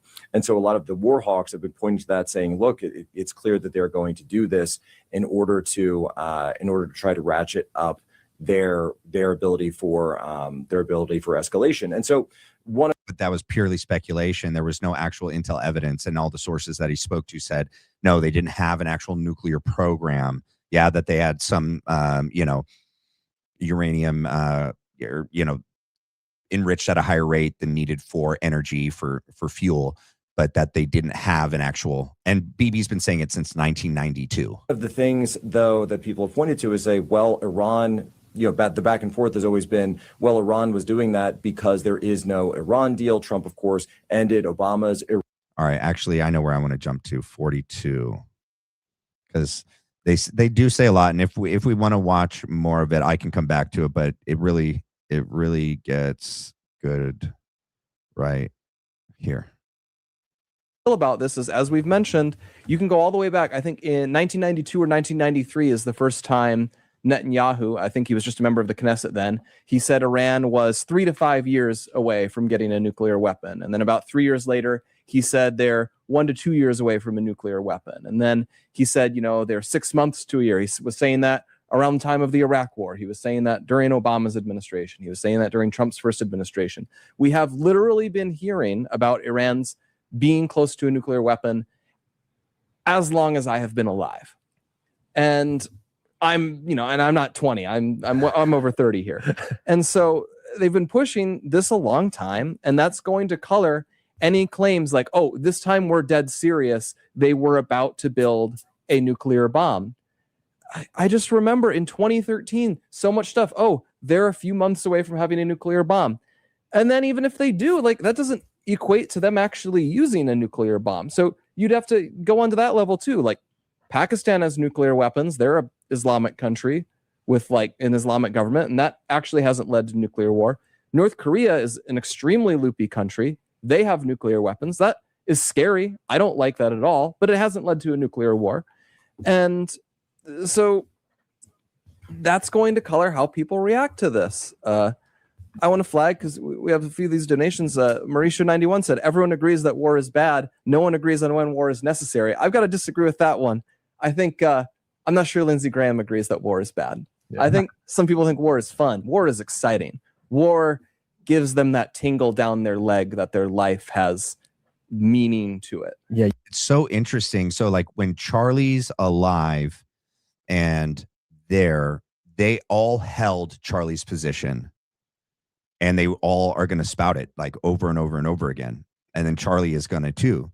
And then the moment Charlie dies, now because they say multiple times, not for regime change, not for regime change. And if it's just crazy. And then the moment Charlie's assassinated, they completely change and go the other direction. Oh, no, Charlie was for this. Charlie was for, supporting Trump no matter what.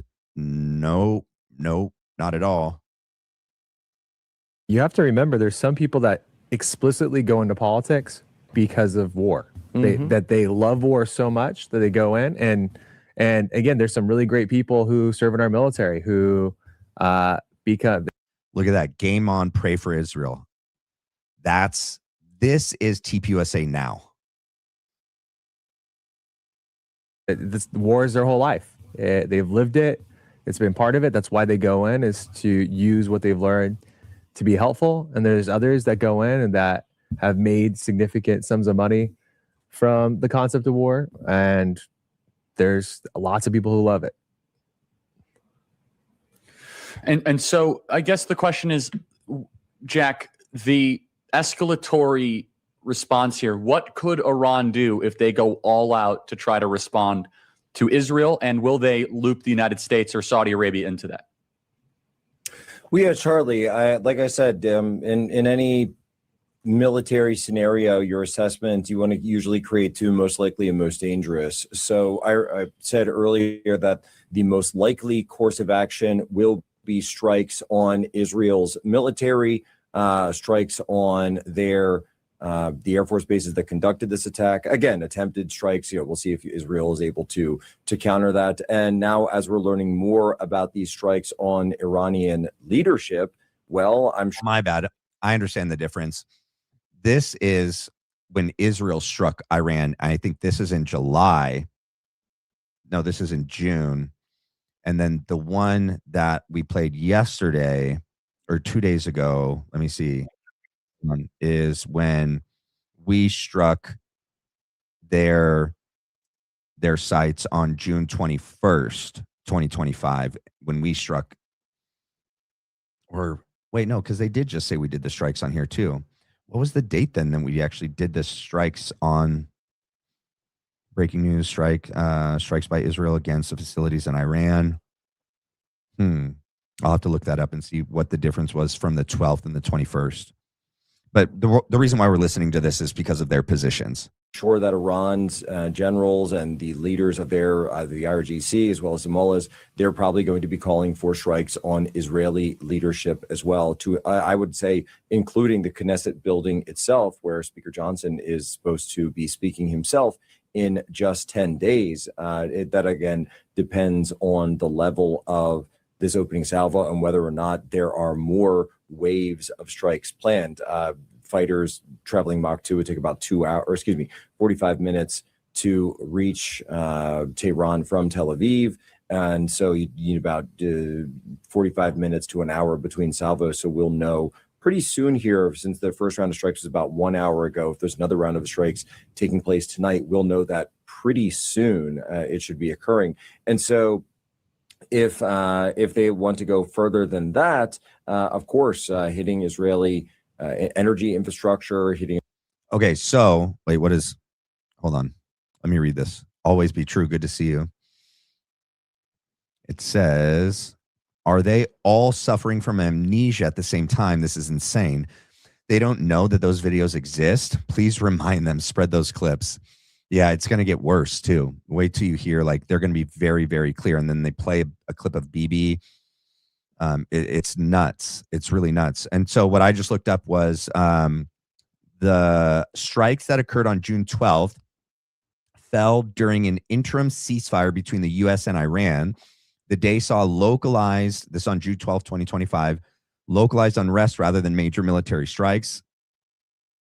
But on June 21st, the United States military conducted major airstrikes against Iran, bombing 3 key nuclear enrichment facilities, Natanz, Fordow, and Isfahan complex. And this one is, I think, on the, I keep getting it mixed up because it's literally the June 12th and June 21st. So this is June 12th. And the one that we played a couple of days ago was June 21st. Israeli civilian targets, as well as potentially even threatening holy sites, of course, all could be on the table. Most dangerous scenario, of course, could be the shutting down of the Strait of Hormuz, which is a critical choke point. Really? And I know people say it all the time, but just to explain it, that's a critical choke point. It is the mouth of the Persian Gulf. It is a very narrow strip of water through which 20% of the entire world's oil supply flows through on a daily basis. And so putting mines in the Strait of Hormuz or putting out these picket ships from the fast attack boats from the IRGC and the IRGC Navy. This is like literally what ended up happening. So you know that when Charlie was advising Trump, he was advising him that this was one of the worst case scenarios that could happen with us bombing them and us getting involved in this. To act like no one saw it coming is crazy. Could all be potential threats to that civilian merchant shipping and to those super tankers traveling through the Strait of Hormuz. This would, of course, roil energy markets and be used to be able to essentially hold hostage the entire world's economy. Yep, and they did. So let me ask, so Blake, do you think that the Iranian mullahs get stronger or weaker? So Blake, do you think the Iranian mullahs get stronger or weaker? With an attack like this can actually consolidate bad guys' hold on a country. Look, the West hates us. They're attacking us. I know it's hard to tell, but I can actually see a scenario where the bad government gets more popular here. What do you think? Yeah, definitely. I think in the context of the situation, unless like incredibly strong proof is offered that as the IDF claims they were about to assemble nuclear weapons and launch an attack, which it's a very strong sounding claim to me that you could see in the Jerusalem Post. They were claiming that they were planning to build about a dozen nuclear weapons. They would be able to assemble them quickly, and they were planning an attack on Israel, including via the Egyptian and Jordanian border. They were essentially claiming a like pan-Middle Eastern plot to attack Israel, like a 6-day war type scenario. When, you know, the overall situation is Egypt has a peace treaty with Israel. They've basically stayed out of this one. Jordan has a peace treaty with Israel. They've stayed out of this one. So I'm really interested in what the basis of that claim is. So they are doubting when Charlie's alive. They're not trusting Bibi. They're not trusting Israel. They're not trusting the intel. And they're saying there's no, that the pretext was a total lie. He's like, I don't know where that claim is coming from. And then Charlie gets assassinated and they're believing all of it and then pushing it. And so what you have is they were in negotiations with the United States. Obviously, relations are bad. We've had some missile exchanges back and forth. Like, there's certainly room to claim this was already like a very low level war, especially when you take into account that Hamas is to some extent a proxy. Hezbollah is definitely a proxy of Iran. There's already a lot of conflict between the two, but they'll certainly be able to claim we did not take this radical step and we were still in negotiations with the United States. And combined with the fact that, you know, their population already doesn't like Israel that much, the wider Middle East doesn't like Israel that much, I think this is going to not be great for their reputation. I imagine Israel's calculation was this is dangerous enough. We don't really care about our reputation on this one. That is going to be their attitude on it. Now, how this unfolds from here, I get scared by the fact that our ability to control what happens here is very limited. Essentially, Iran gets to decide, has the chance to decide how they want to respond and how much they want us involved. Right now, I think our attitude here, you know, you, Charlie, Tyler, Jack, our attitude is we don't want war. And I think most of MAGA is saying the same thing. We don't want a war. We don't want this war to involve us. That's easy for us to say now. But Iran has thousands of ballistic missiles. Now, maybe they shoot all of them at Israel, but maybe they lob them at a bunch of bases. And in 2 days, there are 200 dead U.S. troops who got blown to smithereens by an Iranian response. What do we do then?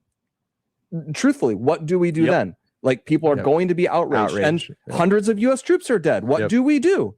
And the thing is Iran might decide to do that because they might make the calculation. America lost in Afghanistan. America is very indebted. America is overstretched. What if you want to dare America to try to deploy 100,000 troops into Iran? And if people don't visualize this, you might think, okay, we whacked Saddam. That was pretty easy. Iraq is a flat country. It's just a bunch of people along 2 rivers in this relatively flat desert. Iran is 3 times the size of Iraq. It has 3 times as many people as Iraq did when we invaded it. It's heavily mountainous. It's heavily spread out. It has spent way more time preparing for a war against the United States, by which I mean, like, Iraq was this sort of play. It's insane. He just goes on what a bad idea it would be for us to get involved in any kind of real conflict with Iran. So we kind of fly over them and blow them to smithereens, and it was, you know, it was like a video game. It's not going to happen. Iran actually is more self-aware that they are outmatched by the United States. So, for example, they have a navy, but it's like all little motorboats that you can put little suicide bombers on, and you try to sail them up to a boat and blow it up. They have a ton of drones. They have a ton of stuff that is designed for a weak country fighting against a strong country. And yeah, we can drop a ton of bombs on Tehran. We can drop a ton of bombs on any other place. Not as many because we gave a bunch of them to Ukraine. But I don't know that we actually have the ability to just take 100,000 U.S. troops, 200,000 U.S. troops, and try to occupy Iran in some regime change war. And I think Iran might realize that and think, make my day. America, we're going to try to get you sucked into this because we hate you and we're going to absolutely ruin your week. And if they decide to do that, I don't know if we at this point have the power to stop them. If they kill hundreds of U.S. troops, I don't know that there will be the political will to say, we have to stay out of this one. People will want revenge. With us now is Blake, Steve Bannon, host of... Hold on. No, let me go to the next one. Steve Bannon doesn't actually pop on. Let me go to 59, right? Let's listen to Bibi and then hear them talk about Bibi right after. Bibi Netanyahu's statement, play cut 523, please. Moments ago, Israel launched Operation Rising Lion, a targeted military operation to roll back the Iranian threat to Israel's very survival. This operation will continue for as many days as it takes to remove this threat. For decades, the tyrants of Tehran have brazenly, openly called for Israel's destruction. They've backed up their genocidal rhetoric with a program to develop nuclear weapons. In recent years, Iran has produced enough highly enriched uranium for 9 atom bombs. 9. In recent months, Iran has taken steps that it has never taken before, steps to weaponize this enriched uranium. And if not stopped, Iran could produce a nuclear weapon in a very short time. It could be a year, it could be within a few months, less than a year. This is a clear and present danger to Israel's very survival. So John, the counter argument that people will say is that we've been hearing that for the last 20 to 30 years. John. Yeah. Oh, that's true. Listen, I've certainly heard it for the last 10 or 15 years. And then there was a pause with the 2016 Obama deal, though Iran did continue. I didn't like this guy. Let me get past him to where it's just back to Charlie. Was it 1:14? Or right when he pops off? Where does he hop off? No, that's them. Hold on. Yeah, right here. Right there. Of obviously the possibility that the general staff member is that the general staff is getting taken out. I really don't want to like underplay that. That would be a huge escalation. You see, there's always this dance. Some people have said this could be a big nothing burger because, of course, we've had exchanges with Iran in the past. We took. Let me see. Sorry, I shouldn't have done that while I was playing the video. That was bad. I saw your super chat always be true. Okay, can you drop the video link in the show description? Yes, I can. Let me hit play and I can hop over to Rumble and grab the video link and drop it in the video description. Okay. Out because there's actually what was it? What if you guys could see, I had like 30 something timestamps in here, but I just didn't want to take you guys through all of that because I have other videos to show you. So I'm just trying to hit the ones but I messed it up because I had like asterisks next to the ones that were the really good ones, and I'm trying to go off memory now because when I transferred them from my phone to my notepad, I didn't transfer the asterisks, and that's on my bad. His name, the Republican Guard, or the Revolutionary Guard commander that we blew up, and then after that Soleimani, they kind of buzzed our bases, and then there was some stuff where Iran shot a few missiles at Israel's way. They've done it twice, so we have these like minor engagements back and forth, but like now you're just taking out the very top of their military structure. You're hitting stuff that wasn't hit before. It's not going to invite the same scale of response as before, I believe. Jack, what are we seeing? I'm having some audio issues here. So Jack, we lost Jack? Jack is gone. Jack is gone. Jack not up. I need to fix some feedback issue here for a second. So Blake, talk about this here. Residential buildings targeted in Tehran. Top Democrat on U.S. Armed Services Committee condemns Israel's reckless escalation. Israel believes that the chief of Iranian's nuclear scientists and program in IDF was killed. So, Blake, is it fair to say this is beyond just the strike on nuclear facilities? Yeah, very clearly it's beyond that. We're blowing up buildings in Tehran. That is not their nuclear program. Their nuclear program is these enrichment facilities that are in the mountains of Iran. They're underground. They're hard to hit. You're not going to be seeing a lot of footage of those getting hit because they're not where a bunch of people are. But when you see them hitting buildings in Tehran, that's them going after Iranian officials, Iranian generals, Iranian military command and control. It's the stuff you'd expect in, if they're preparing for a normal war, that they're worried about the conventional response of the Iranian forces. So this is not merely a strike on their nuclear program. It's the opening volley of what could be an extended air war. And I shudder to say it, potentially some sort of ground war. Like, they don't have a land border with Israel, but they have a land border with Iraq. That's a country where we have soldiers. There's a lot of room for this to escalate. I put the did you see it? I put the link in the chat, and then I also put it in the video description, but I don't know why it's not coming up as like a clickable link, which is interesting. Let me go to, where is it? 114.54. Or wait, 114.54. Wait, this is where Tyler talks. I want to get this part actually. They evolve in directions that nobody can predict, and you can't necessarily expect, and you definitely can't control. War. To put this into perspective, Charlie and Blake, the Democrats right now are more concerned about Senator Padilla right now than they are anything having to do Hakeem with... Jeffries did a post about 37 minutes ago. Yeah, did you already say this? After this had begun, I'm talking about this other thing. No, they are completely focused. They're completely trying to obfuscate any kind of responsibility on either side of this major world changing, like to your point, world changing issue. I mean, this is going to be a historical moment probably for how relations turn out. We talked a little bit in the chat about Russia, what Russia's response is going to look like in the midst of war with Ukraine.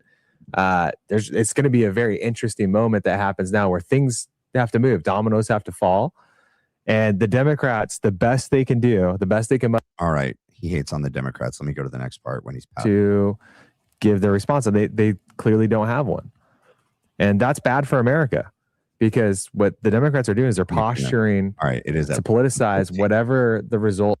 Very interesting thing what they come out with, and it may not be very smart. Like, it could be a very haphazard type of move that they make. I mean, Chuck Schumer is clearly not on his game. Jeffries, again, 37 minutes ago, 38 minutes, 40 minutes ago, he's posting about Padilla in the middle of all this. You can't be a serious future Speaker of the House. Like, no one can look at that and say you're serious. Yeah, And we have Jack. Guys, I was just going to throw in, I know I said this earlier, but I'm going to say it again. There's going to be hell to pay between President Trump and Bibi Netanyahu if Netanyahu did this in defiance of what Trump asked him to do. Really? This, of course, as we know, has been a huge crux of their relationship. They've gotten into it before, going back to 2020, even going back to the Soleimani strike. And of course, we know that a regional war is the very last thing that President Trump campaigned on. It is the very last thing that he asked for. It's the very last thing that he wants right now. Really? And so this idea that President Trump would be totally okay with this after spending all day saying negotiations only. The question is, what did he say to Netanyahu? When did he say it?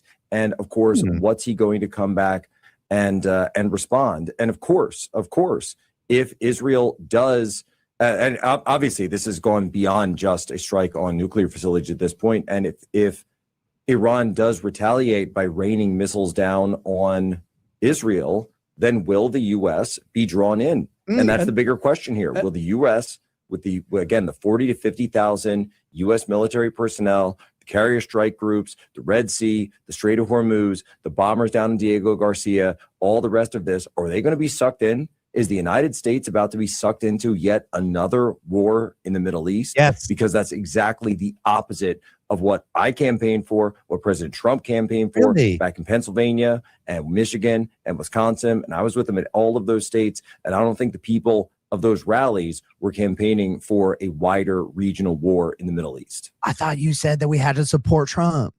I thought you said Charlie would support Trump in this war in Iran. I thought you said that, you guys. You did. Yeah, and I mean, we have right here, this is just, Shane just sent this over. According to Washington Post, U.S. defense official says Israel's attack is likely to provoke a strong Iranian response and then Israel will likely ask the United States to help counter Iran's response. And that is where this is going to become a real challenge, frankly, is like, okay, it's easy to say we oppose war now, but it's like, where do you what's draw the terrible line? is Iran really has a huge amount of control over where this goes. And they can decide, we want this to be a big thing that we suck America into. I think that would be kind of suicidal of them, but they are radical. And another thing is once you start big wars, countries can behave irrationally. Really? They can decide to expand things. I mean, if you want to draw on historical examples, everyone's endlessly thinking about World War II. Like in World War II, Hitler went and like declared war on America. We didn't declare war on him. He declared war on us. And that was a highly irrational thing to do. But wars make people behave irrationally. That is one reason you should be very, very careful about starting them. Really? Does Trump's recent relationship with Putin change the calculus of this entire thing? Well, I think there's going to be a lot of questions. And I would certainly, I'll say right now, I certainly hope that the United States is coordinating on all fronts. Obviously, Iran being right in the backyard of Russia is going to be a key part of the strategic calculus between the United States and Russia. It's like they don't even remember what they said. It's nuts. Let me go to 122.54. A lot of those same arguments and a lot of those same emotions of the time, but at the same time as that, you know, we've got social media now, we've got this immediate rapid response from X, and you remember that even if you think that the war is a good idea going into it, it sort of gives you this. Oh yeah, that's right. That was interesting that he said rapid response from X, because that was what Graham Allen was part of, and that came out recently.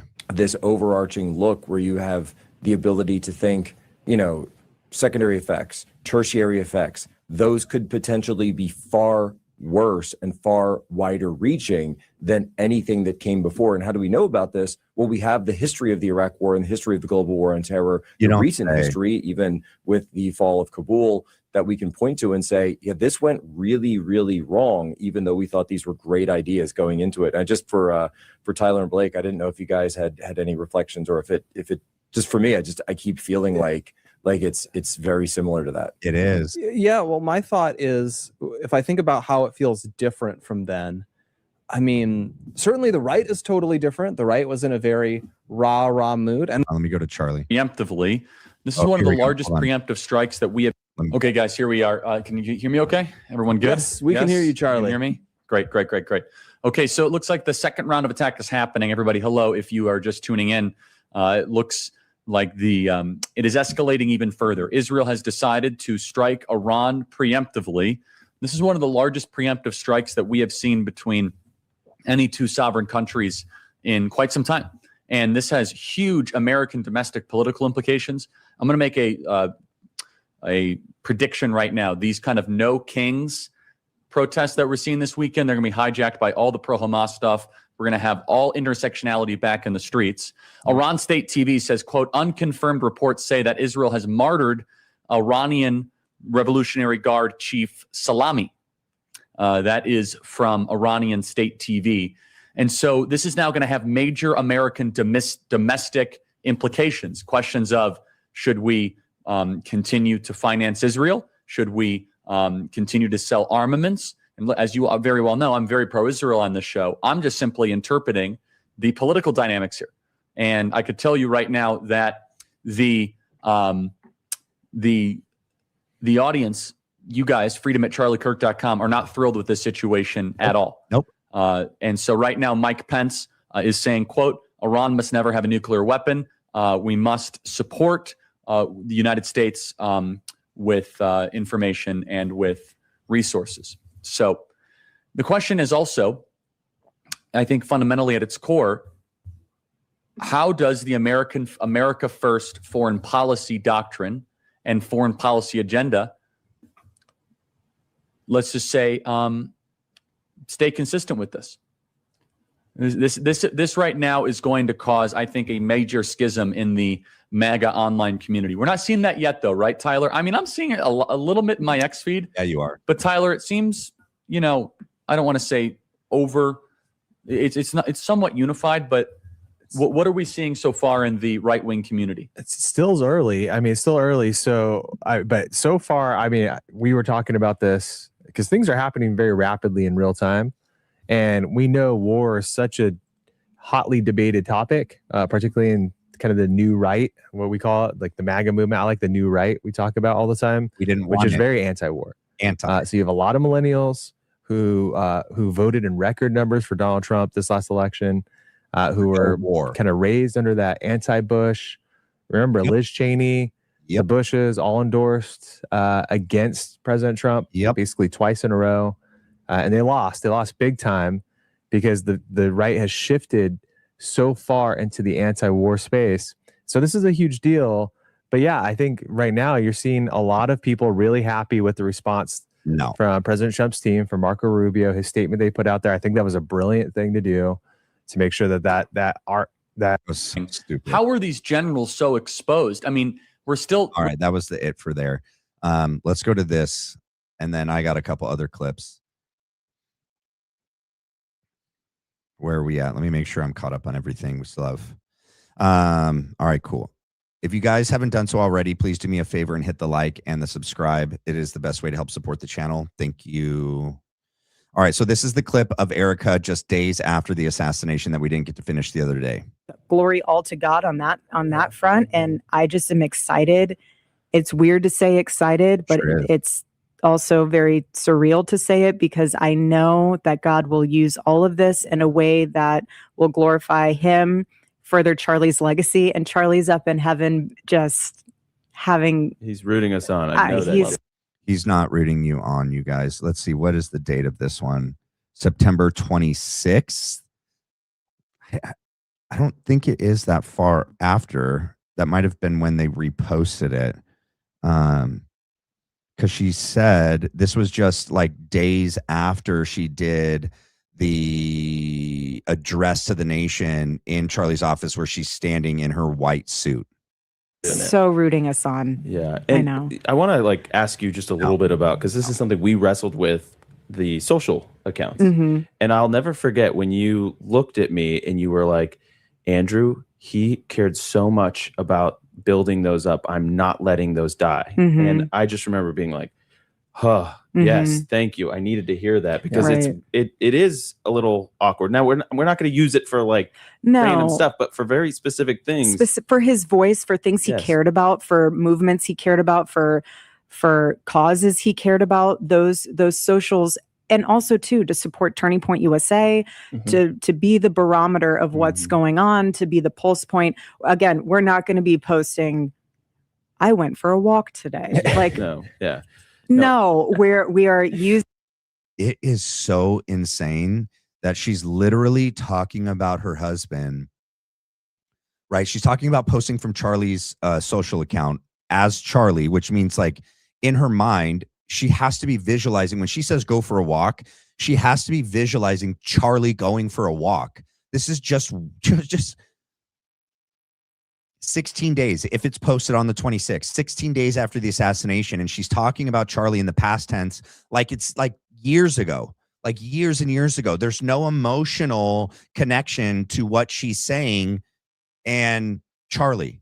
And it's just 16 days after the assassination. And she's going to post all the things that were near and dear to Charlie's heart. I forgot I was going to play this other clip before I played that clip of Erika. This is Charlie and Megan regarding, look at how pissed he looks. And this was posted on June 25th. So this is just after that, the one that we just played, the thought crime one. To weigh in on the internal civil war, whatever you wanted to call it, that happened in advance of the Iranian strike. Our mutual friend Tucker was very outspoken against it. Trump did it anyway. He did hear people out. He met with you, he met with Bannon, he talked to Tucker. He decided to go a different way. But what do you make of, the division? Because I I don't even know if it's the left. It seems more like the neocon wing of the party is very celebratory that he didn't listen to Tucker and others like Tucker. And I just don't see it like that. I mean, Tucker's got his very strong views. They're very sincerely held. And I think to his credit, he voiced them. Even though he loves Trump, he voiced them and he said, I don't agree with it. And then when he felt he went too far, he apologized to the president for the way in which he did it. Didn't cause him to abandon his views. But in any event, some on the right, I think even more than the left, are having a lot of fun with this like civil war. And you're on the so-called unofficial board of directors. So what do you make of it? And what's interesting is Charlie knows as he's about to speak, he was also at the White House when Tucker was there and Joe Kent was there advocating for Trump not to do this. And so even though Megyn's talking about Tucker as Tucker being the one, like Charlie also was. We didn't find out until after his assassination that Charlie went to the White House and publicly was like begging Trump not to get into a prolonged conflict with Iran on behalf of Israel. But we know that now. Well, I mean, if you followed my feed the last couple of weeks, I haven't engaged, and I don't do this actually, in any of the back and forth of the personal stuff. I'm like in a unique spot where I called Tucker a good friend. I call Tucker a good friend, and I call Mark Levin a good friend. I'm actually in a unique spot. And, they obviously have the agency to do what they want to do. I've tried to take a bigger picture view, and my statements were always very clear, both privately and publicly, because you're right. I meet with the president, talked about this, and I said, I trust you 100%, Mr. President. Whatever you do, we have your back, but allow me to try to introduce one element, which is the younger voters that I represent on college campuses. They are war weary. They don't want foreign conflict. They don't want foreign intervention. And so just please keep that in mind when you're going about this, that you won the youth vote, that we have this incredible under 30 coalition. It's my 13 years of labor and toil, and only because of you it's possible. So please, factor that in. And he did, it seems like, right? He didn't want something. Oh, interesting. I haven't thought about that. So the under 30 vote, which we knew was Charlie's hard work, right? But that is his legacy, right? That he worked 13 years in making being conservative cool and hip, and reviving on college campuses a Christian conservative pride. And so much so that it motivated them to turn out and vote in record numbers, that it resulted in the margin that Trump won the election by. And I don't think that Bibi and Israel and everyone else realized until after the fact that, holy smokes, Charlie has a lot of power. They knew to some degree, but really, really, really knew it after the election. And then as Charlie continued to stray from the path that they all wanted him to be on, they knew that that was too much power to leave in Charlie's hands, because Charlie couldn't be bought, couldn't be bribed, couldn't be blackmailed, couldn't be threatened. He wasn't going to cower to threats either. Threatened to take the money. He said he wasn't worried about threats from outsiders. He was really only concerned about threats from inside the circle. So the only tool that they would have left at their disposal would be to take him out.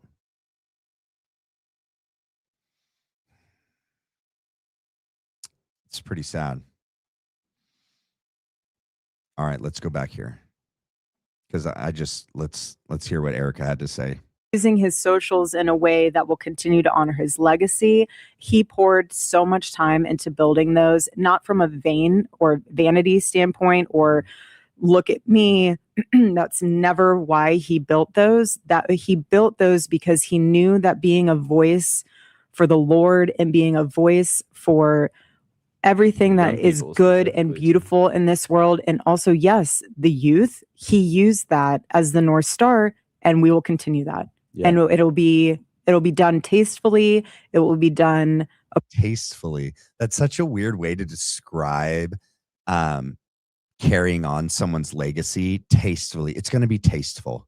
That's like when you talk about like a funeral or like it's going to be very tasteful. I mean, I don't, maybe that's not even a good example, but it's just weird to hear her say we're going to do it tastefully. But what's really striking to me is, so Charlie just said that was 13 years of his hard work and toil was the Young Under 30 coalition that he literally created himself. And since the assassination, she's like, we're not going to forsake that. We're not going to ruin that. We're not going to throw that away. We're going to honor Charlie with that. We're going to continue to do with that what Charlie was doing with that. And then they turn around and don't, and do the complete opposite and say everything in complete contradiction to what Charlie was doing and saying, because Charlie would be moved to speak and act on behalf of that coalition. He was the voice from them to those in power. And he would echo the sentiment of those under 30 voters and constituents and American citizens. No, didn't want Israel's involvement here, didn't want foreign war, America first, America only. Those are all the things that TPUSA is not for anymore. You can't even say that they're pretending to be those things. They're not. And it's so obvious, like college students are leaving left and right. What do we got here? We got Lady Liberty for you just became a member. Thank you, Lady Liberty, for me, or for you. For you. Sorry. All right, let's continue with Erika. Appropriately, and I'm excited for all of it because we have a good team. You have every right to be. We have after a good everything team. that you've been through, what the team has been through, to see it's like I keep saying Charlie's almost sprinkling his little Charlie Kirk magic dust on everything, and I mean that in a very Christian sense. That Charlie lives such a he's sprinkling his magic dust on everything. I mean that in a Christian sense. In no way is that can be ever interpreted as a Christian sense. Look at Blake though. Look at Blake cowering over there in the corner, and look how smiles Mikey is. And Andrew and Erika look at each other as if like there's chemistry there, and it's really, really weird. It's really, really weird. If this is aired on the day it was filmed, this is 16 days after Charlie's assassinated. And she's saying words like exciting. 16 days. 16 days. She's working. She's on TV. She's not even struggling to hold it together, you guys. There's no struggle in her to make it through this broadcast and announcement without breaking down. There's not one moment in this broadcast where she fights back tears, has like a crackle in her voice because she can barely keep it together. She's nothing but smiles and excitement. Joy even is weird. Joy. You see joy in her. How can you have joy? Oh, because it's God. He gives you joy that surpasses any understanding. You can't understand it because she's so holy and he gets it right from God, and Charlie's with God, and they're a conduit right to Erika. It's so gross. remarkable life, and his mission was so big that in death you cannot contain it. It unleashes something even greater, and it's on us. And Charlie would look at us and expect us to do the right things here. And I would say, look at the memorial. I know. The memorial is the proof point that the team that Charlie put together can do the impossible, and God's blessing was on that. So there were so many prayers, and I know you feel the prayers because I feel them. If I feel them, you must be feeling them like 100x. Them. All of them matter, and we will never be silenced. Amen. We will never be silenced. Amen. And that's why does she do that? So she's like, she does these things that are so theatrical, right? Where she's talking and she's like overjoyed and excited and upbeat, and then like he starts saying something and she goes, I know. And then we're never going to be silenced. Never.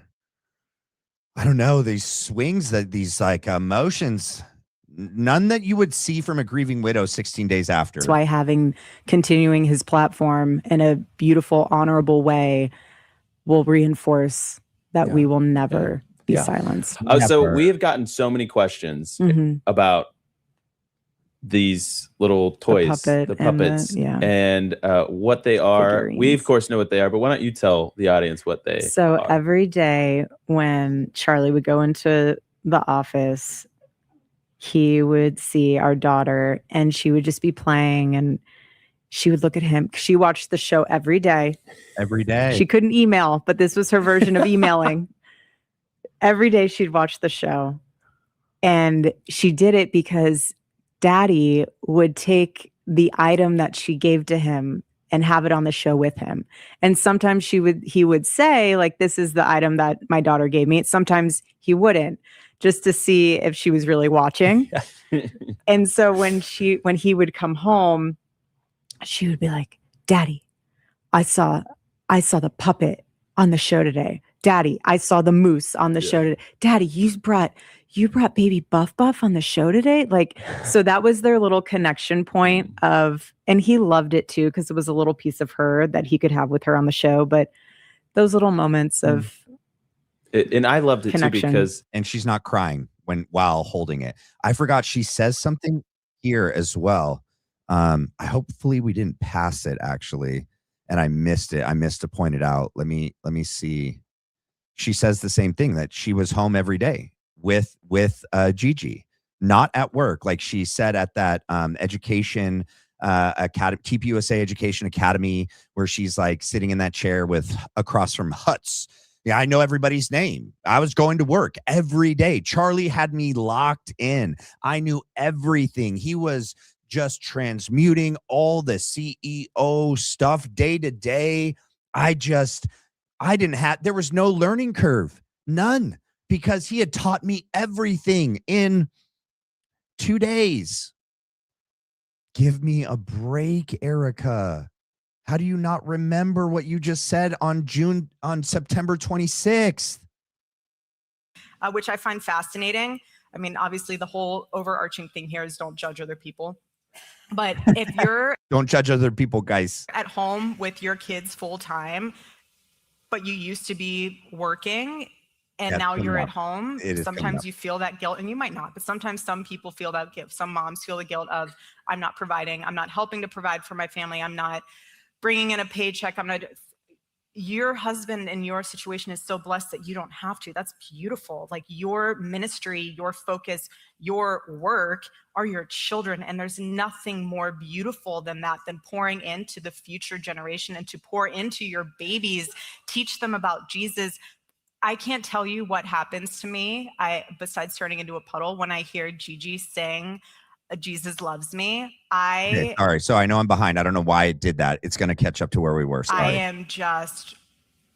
I'm ruined. I could sit there all day. Nothing else. You can call me 15 times. I'm not answering.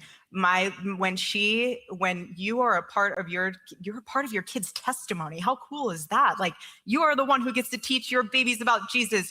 It's amazing. So what I'm saying is, you don't have to feel like you should be doing anything. You're right where you need to be. So don't think you're missing out by not getting back to work fast enough. We have the seasons twisted. You only have this short window of being a mom to your babies for so long. You can always go back to work. Work is not leaving. Work is always there. Go to work when your kids are in high school or in college or whatever. But if you have the blessing and opportunity to be able to stay at home with your babies, do it. You're not missing out on anything. I promise you. You're exactly where you need to be. That's where we had left and off. then Sorry. For the moms that do have to step away for a few hours to handle something, or a working mom, you might feel guilty that you have to work. I came from my mom worked. You might feel guilty that you have to have a family member watch your little one for a little bit, and then you get the videos of the kid, of your child doing something, walking for the first time, doing something, and you're missing a milestone, and you're sitting there looking at your phone being, I don't know why it didn't track where we left off. That's annoying. like, why I'm sorry, you guys. in the world am I sitting in this cubicle? Please, God doesn't place more value on one role or the other. If you're a working mom, God bless you. That is incredible. Don't think that one is obviously you want to be home with your babies, but what I'm saying is both are hard, very hard. Both are beautiful and both require sacrifice. And like I said, my mom worked. I was a daycare baby. I still love my mom so deeply. It's like I explode when I see her because I love her so much. That did not separate the bond from my mother. When she was at work, I would, after school, go to the Boys and Girls Club and play basketball. Was I the last person to be picked up? Yes. I was always standing outside because everyone. If I skip ahead, I'm going to miss the part that I want to show you guys. So I apologize. Got picked up before I did. But when my mom was home, she was home. She didn't take her work home. She was all in. She never missed a basketball game. It goes back down to intentionality. If you're a working mom, when you get home, everything stays at the door and your kids are your primary focus. It's powerful and it's beautiful, the intentionality, because you could be at home all day with your kids and just turn on Cocoa Melon or whatever that awful stuff is for your kid. I mean, terrible. It's like giving you epilepsy and you don't even have epilepsy. There's like melons floating across the screen. If we ever watch TV, there's only 2 channels. Is actually obviously Charlie's in the morning. I always have the kids watch Charlie's show, which is probably good and bad, but it keeps them in the loop of what they get to see daddy. And then if we ever do need like a quick segue, it's always Bob Ross. He has a very nap-inducing voice. And so the point that I wanted to point out is that she said it again, that she was at home all the time, always watching Charlie's show with Gigi at home. Okay, well, her most recent appearance a couple weeks ago at that academy, you know, the Turning Point USA, Turning Point Education Academy, she said no, she was going into the office every day and that Charlie had looped her in every day on everything. Erika is a perfect example of disconnect. Yeah, she's totally disconnected. It's crazy. Charlie was known for so many things, and I think people just love seeing that side of him. It humanizes him. Yeah. And he's a father. He's unbelievable husband, but father, and loved his babies. And he wasn't embarrassed by that. He was so proud of it. Yeah. If Gigi made him something, or if she puts a sticker on his shirt or a sticker on his face or gave him a figurine to bring to work, he did it and he loved it. He didn't care what other people thought. No, he didn't. I don't think it even occurred to him to think about what somebody else thought about that. But Erika does. So we talked about kind of some of the things we wanted to just say in this last segment. And, I really believe, and you knew this so well, of how much this audience meant to him. And I said this actually in my speech at the memorial, that you in the audience were his firewall. Like nobody wrote their own speeches at the memorial. None of them. Candace broke that. They all had a speechwriter. None of them wrote their own speeches. Tucker wrote his own speech. Everyone else didn't. Because you gave him so much confidence when he would go in these fancy rooms and with these fancy people and these elites, and they would say, well, this is the way it is. This is the way he knew they were wrong because of you in the audience. Yeah. And you always would send him freedom@charliekirk.com. And we want to commit to you right here and now. Here it is. On this show. And you're going to be part of this. 100%. That we are going to read all of the emails just as we have always done, that you send to freedom@charliekirk.com. It might be rule by committee. It might be sort of, I get to some of them, Mikey gets to some of them, Erika gets but to they some. will be read. But they will be read. We'll get to they won't be listened to. And they won't be echoed and passed on. We'll read them and burn them. They don't listen to the community anymore, to the audience anymore. We will get to and the audience left too. Okay. All of them. And you guys were so important to him. And we were talking about this in donor meetings, in private meetings, even at the White House. When people would be wrong about something, he would double down, and he would say to them, no, you don't understand. You are wrong about this. I'm in touch with my audience. I read their emails every day. Yeah, so they don't like what you are doing. Fix it. The war. Yeah. And so we're going to do that. We're committed to it. That's right. Yeah. The Jeffrey Epps files. Very proud of that. And I just also want to say thank you to the audience, because in the days immediately after, I mean, we looked at each other a couple of times going like, what are we going to do here? And what do you mean, what are you going to do? Erika said she was going into the office every day and Charlie had looped her in. And did you guys not know that you guys are gonna say in a couple weeks that this was the plan, that Charlie had told everyone, but that you guys didn't think it was going to happen because he was 30 and you thought you were going to have him for 50 more years? That Charlie was telling everyone that in the event that anything happens to me, Erika's CEO, and that she was going into the office every day with Charlie, and he was like just transmuting all of his experience and knowledge and understanding into her, and that she didn't have a learning curve. There was no dropping the ball. Like she knew what to do because Charlie told her everything. Oh, someone called and asked her, what do you know? And she said, everything. You guys but you just said that you looked at each other multiple times. I bet you were looking at each other. I bet it wasn't because you both were like, what are we going to do? I bet it was, you looked at each other and you were like, we know exactly what we're going to do. It's like Pinky and the brain. Which one's Pinky and which one's the brain? That's a hard one, right? What are we going to do today, Pinky? Same thing we do every day. Try to take over or Pinky says it to the brain. What are we going to do today, brain? The same thing we do every day, Pinky. Try to take over the world. That's Andrew and Erika. Pinky and the freaking brain. I don't know, though. Neither of them are the brain, though. So. So many of you guys signed up to become members, members.charliekirk.com. So many of you bought the t-shirts at charliekirkstore.com. Which is weird because that shirt, all the previous events, you guys, the shirt that Charlie would wear to the events would already be it would already be on their online store. And so it was a way of product placement and advertising, right? Because Charlie would be at these events. These clips would go viral. People would see the shirt that he's wearing. Always was like black with like white lettering. But they would already be on the store for people to buy. Not at UVU. That was the only shirt. Okay. They had bought like, I don't know, like a dozen or something like that. But that shirt was not available to buy yet. So that was another thing that was different that day. And it was white. And it wasn't on the store, wasn't publicly available for people to buy. It became available in the weeks after, the days after the memorial. They had to have it ready for the memorial. Oh my gosh, that's a crazy way to pause on her. Look at how she's looking at Andrew. Someone needs to tell her. Or she just doesn't care. Look at that. That's crazy. That you gave us this breathing room in this really hard time. And it was like, we don't know what's going to happen. We don't know if we've got a show. We don't know but we committed to the staff. We're going to keep you. We're going to keep you. And you committed to him very clearly. Maybe say something. I said, you're not going anywhere. You can choose to leave. Any of you can choose to leave, but you are a part of the Charlie Kirk family, Charlie Kirk Show family. And family. We need you. Each one of you serves a purpose and a role.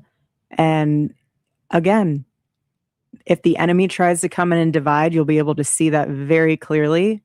But we will all remain a united front, and the show will continue. I mean, a little behind the scenes here. Erika did that speech where I'm standing right now on the podium. Somehow got through that, her national address. Then she walks out there to where all of our staff are, and she then goes on to do another speech to all the staff, telling them, you're not going anywhere. We're keeping the lights on. We're doing everything. Yeah. I mean, watching that, I was blown away. I think we were all inspired. We knew that that Charlie chose well, Erika. Yeah. And you chose well. Yeah. You both. Okay, what this shows you right here, you guys, they don't know her. They don't know her at all. They are talking to her and about her as somebody that is getting to know her right now. Okay, that they didn't have an impression of her. They didn't have a opinion as to like who she is, what she was, what she could handle, what she couldn't. So much so that when she shows up and is like this non-grieving widow that's just coming out and just, doing all that she's doing, they're all just blown away.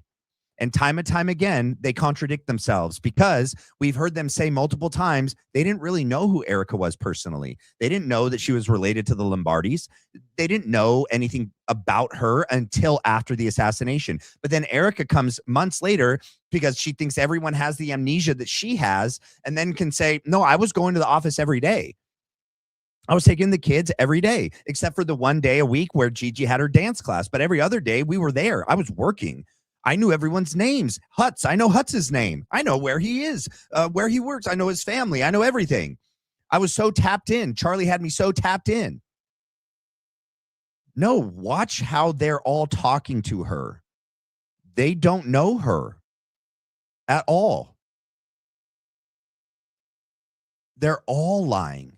It's, and that's what's so strange, that who knows more about everything, right? About the planning, preparation, and execution of Charlie Kirk and the cover-up. Are they all fully looped into the same degree?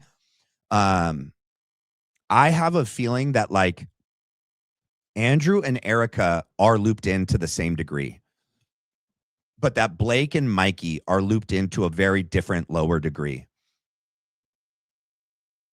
They're way too stupid. I mean, so is Erika and Andrew, but they seem to have been working in concert, like from September 10th, right? Like, I believe that we can trust Barron and Candace about the flight logs, and that it looks like that Andrew had to have known, in our opinion, based on what we see from the flight logs ahead of time, because he would already have been on the flight before Charlie would have been assassinated, or he would have even got the news, right?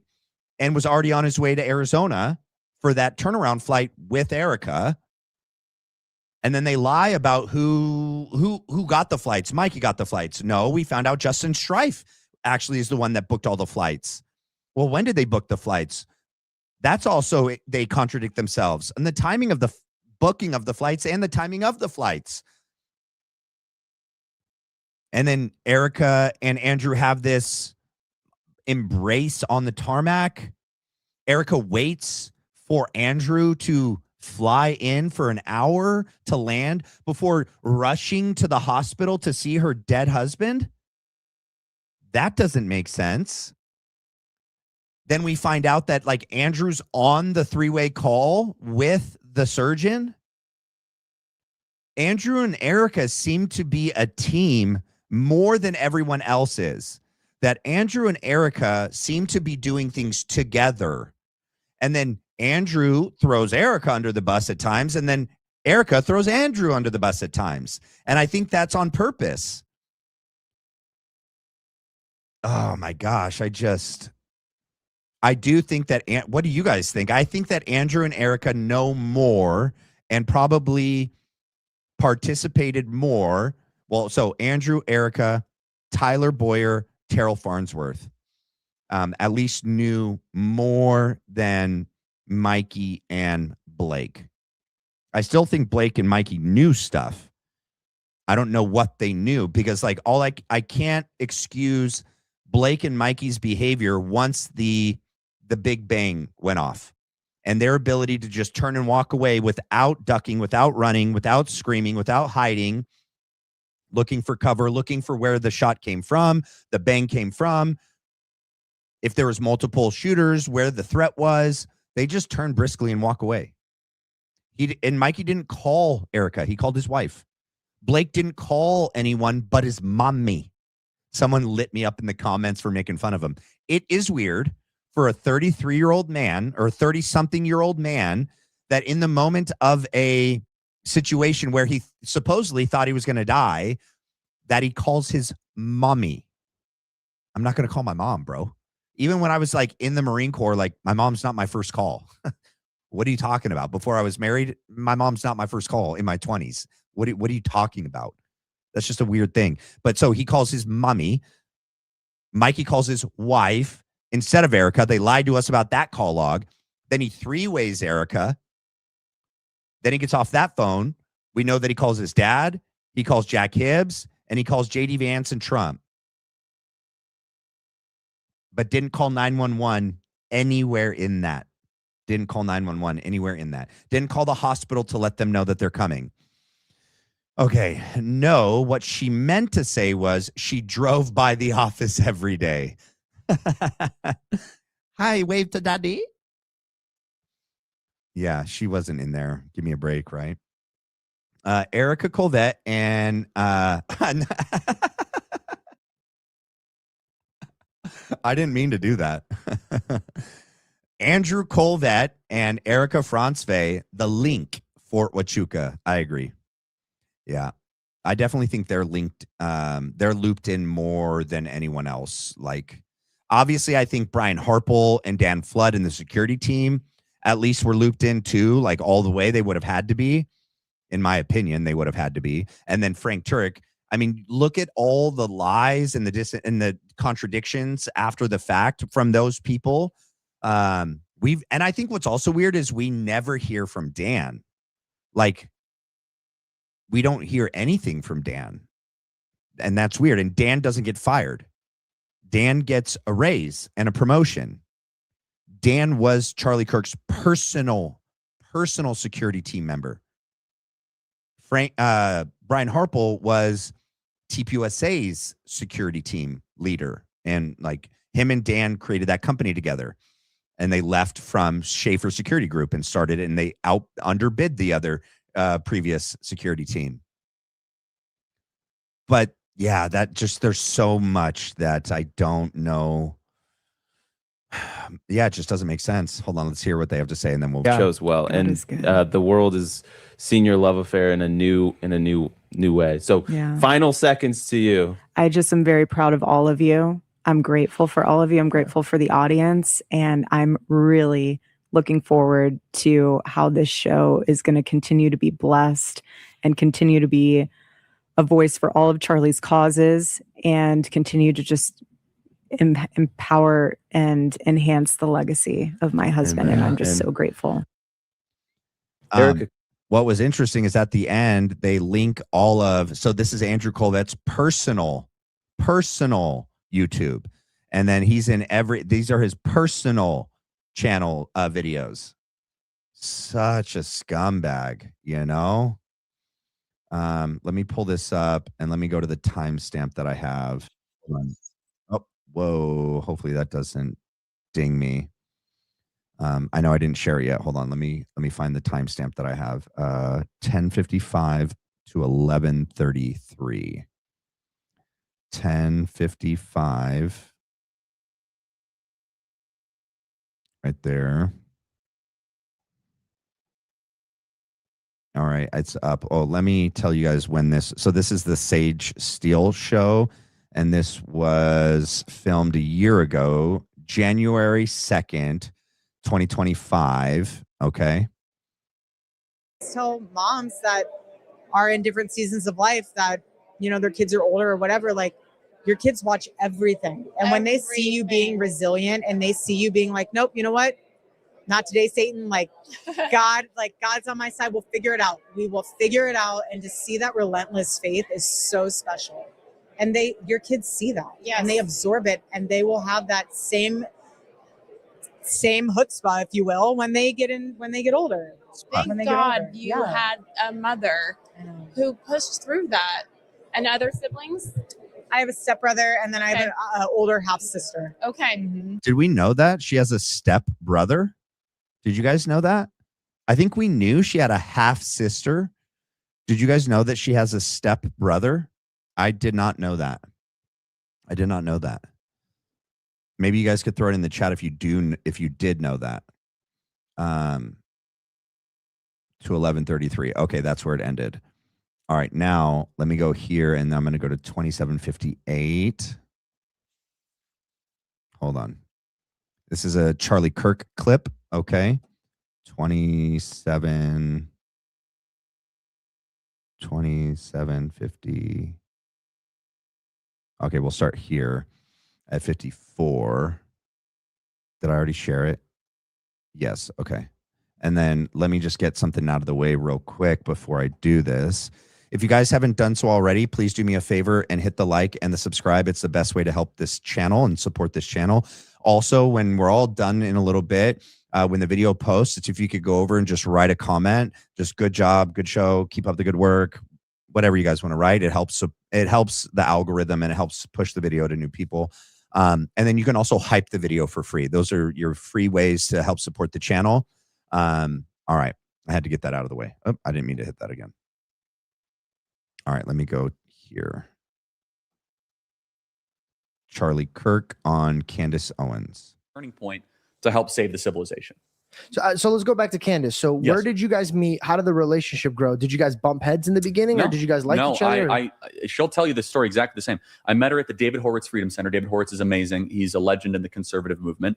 And I heard her speak, and I offered her a job when I met her. I was like, come work for us at Turning Point USA. And she was relatively unknown. She had about 45,000 Twitter followers. She was red pill black at the time at YouTube. And I basically said, if we work together for a couple of years, you're gonna be the biggest thing in the conservative movement. Like, I've never seen talent like this. I have a few gifts. One of them is also spotting talent. Anna Paulina Luna started with us. Brandon Tatum spent a couple years with us. Candace Owens, Will Witt, Isabel Brown. I mean, started like a little record label. Either that, or it's like, I'm like an NFL scout of conservative talent. I love it. I want to see them all flourish. Benny Johnson, not that he started with us, but he definitely really got to start with us in his new influencer capacity. What's sad is I'm going to keep playing it, but so somebody did ask me during, or it was in the comment section, or it was during the live with Candace on Sean Ryan, did she explain how Charlie and her met? No, I don't think so. I don't remember her saying it, unless it was one of the parts that I skipped in her background. But so the David Horowitz Freedom Center, we know that's where she went with Marissa Straight. And that's where a lot of weird stuff happened with Dennis Prager, and the whole comment of when she met her husband, when Candace met George, and she made that comment about, Hitler. It was them that wrote a real negative thing about her, and Marissa came to save the day and took her there and spoke with that head rabbi in Hebrew, and then said, yeah, you're good. And then she started working for Prager, and that's when Charlie, I think, met her. Or no, did she leave Charlie? I'd have to go back and see what her take was. Do you guys remember? I thought she did say how they met, because she met her husband. She said how she met George. Yeah, no. I don't know that she said exactly when and how she met Charlie. She did say how she met Charlie. How did she say she met Charlie? Did she say she met him at the David Horowitz Freedom Center? That was when she was leaving TPUSA. Right. No, George was when she went to the UK with Charlie. I didn't hear her say how she met Charlie.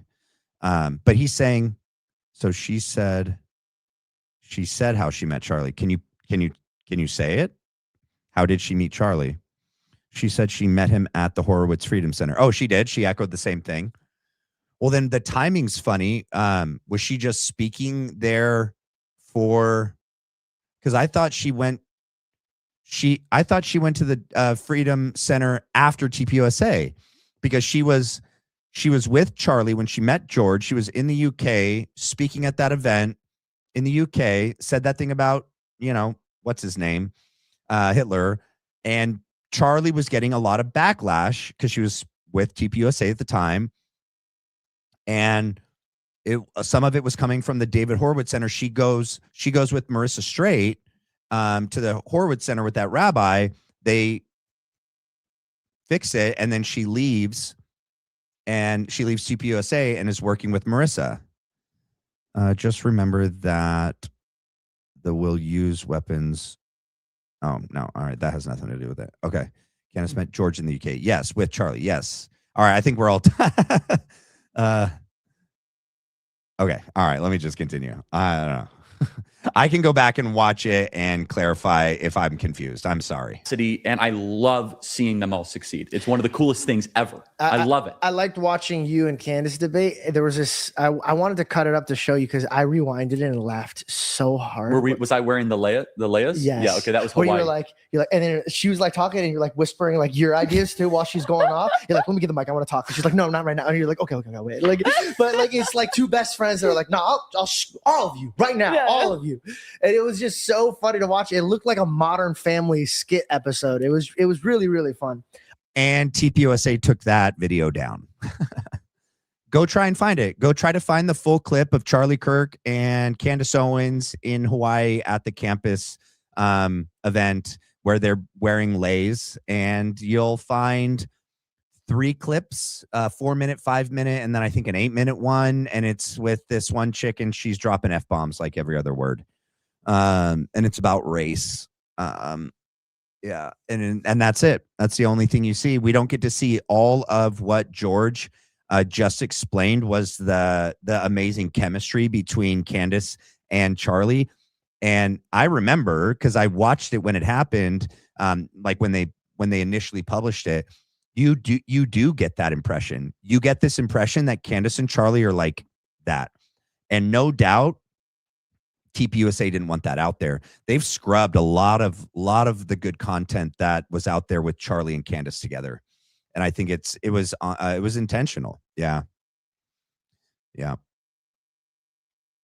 All right. I think that is the stopping point for today. Yes, it is. All right, you guys. If you guys want to donate and help support the channel, but you don't want to give any money through YouTube, that's fine. You can do so here at the Blackline Brief Venmo account. Just scan the QR code, donate, just write a memo. Let me know what you would like your money and support to go to. Or you can do it here at buymeacoffee.com/the Blackline Brief. Likewise, just write a note, write a memo at what you would like your support to go to. Okay. I think that is it. I already hit the part where I was asking you guys to hit the like, subscribe, and write a comment and hype the video for free. Other than that, thank you guys so much for joining me tonight. I hope you guys have a blessed night. God bless you guys. Oh, wait, we just got one more that came in. Hold on. Thank you. Always be true. I was the one who asked about Candace Owens and CK encounter. Yeah. Yeah, that's why I played it. Did you see it? Did you see me play the video? Always be true. Did you see that Charlie said that they met at the David Horowitz Freedom Center? That's when she was speaking at an event there. Charlie saw her speaking and said she was going to be an amazing talent and asked her to come work for TPUSA. Did you see that part? I don't want to sign off if you had a question that wasn't answered and you paid a super chat, and then you don't have to put in another super chat. Always be true. Just can you throw in a comment? I'll read the chat, just the chat, the live chat.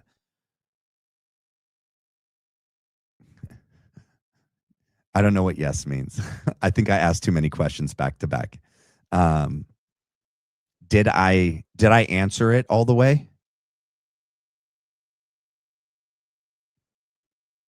I don't want to sign off without knowing that you got what you paid for.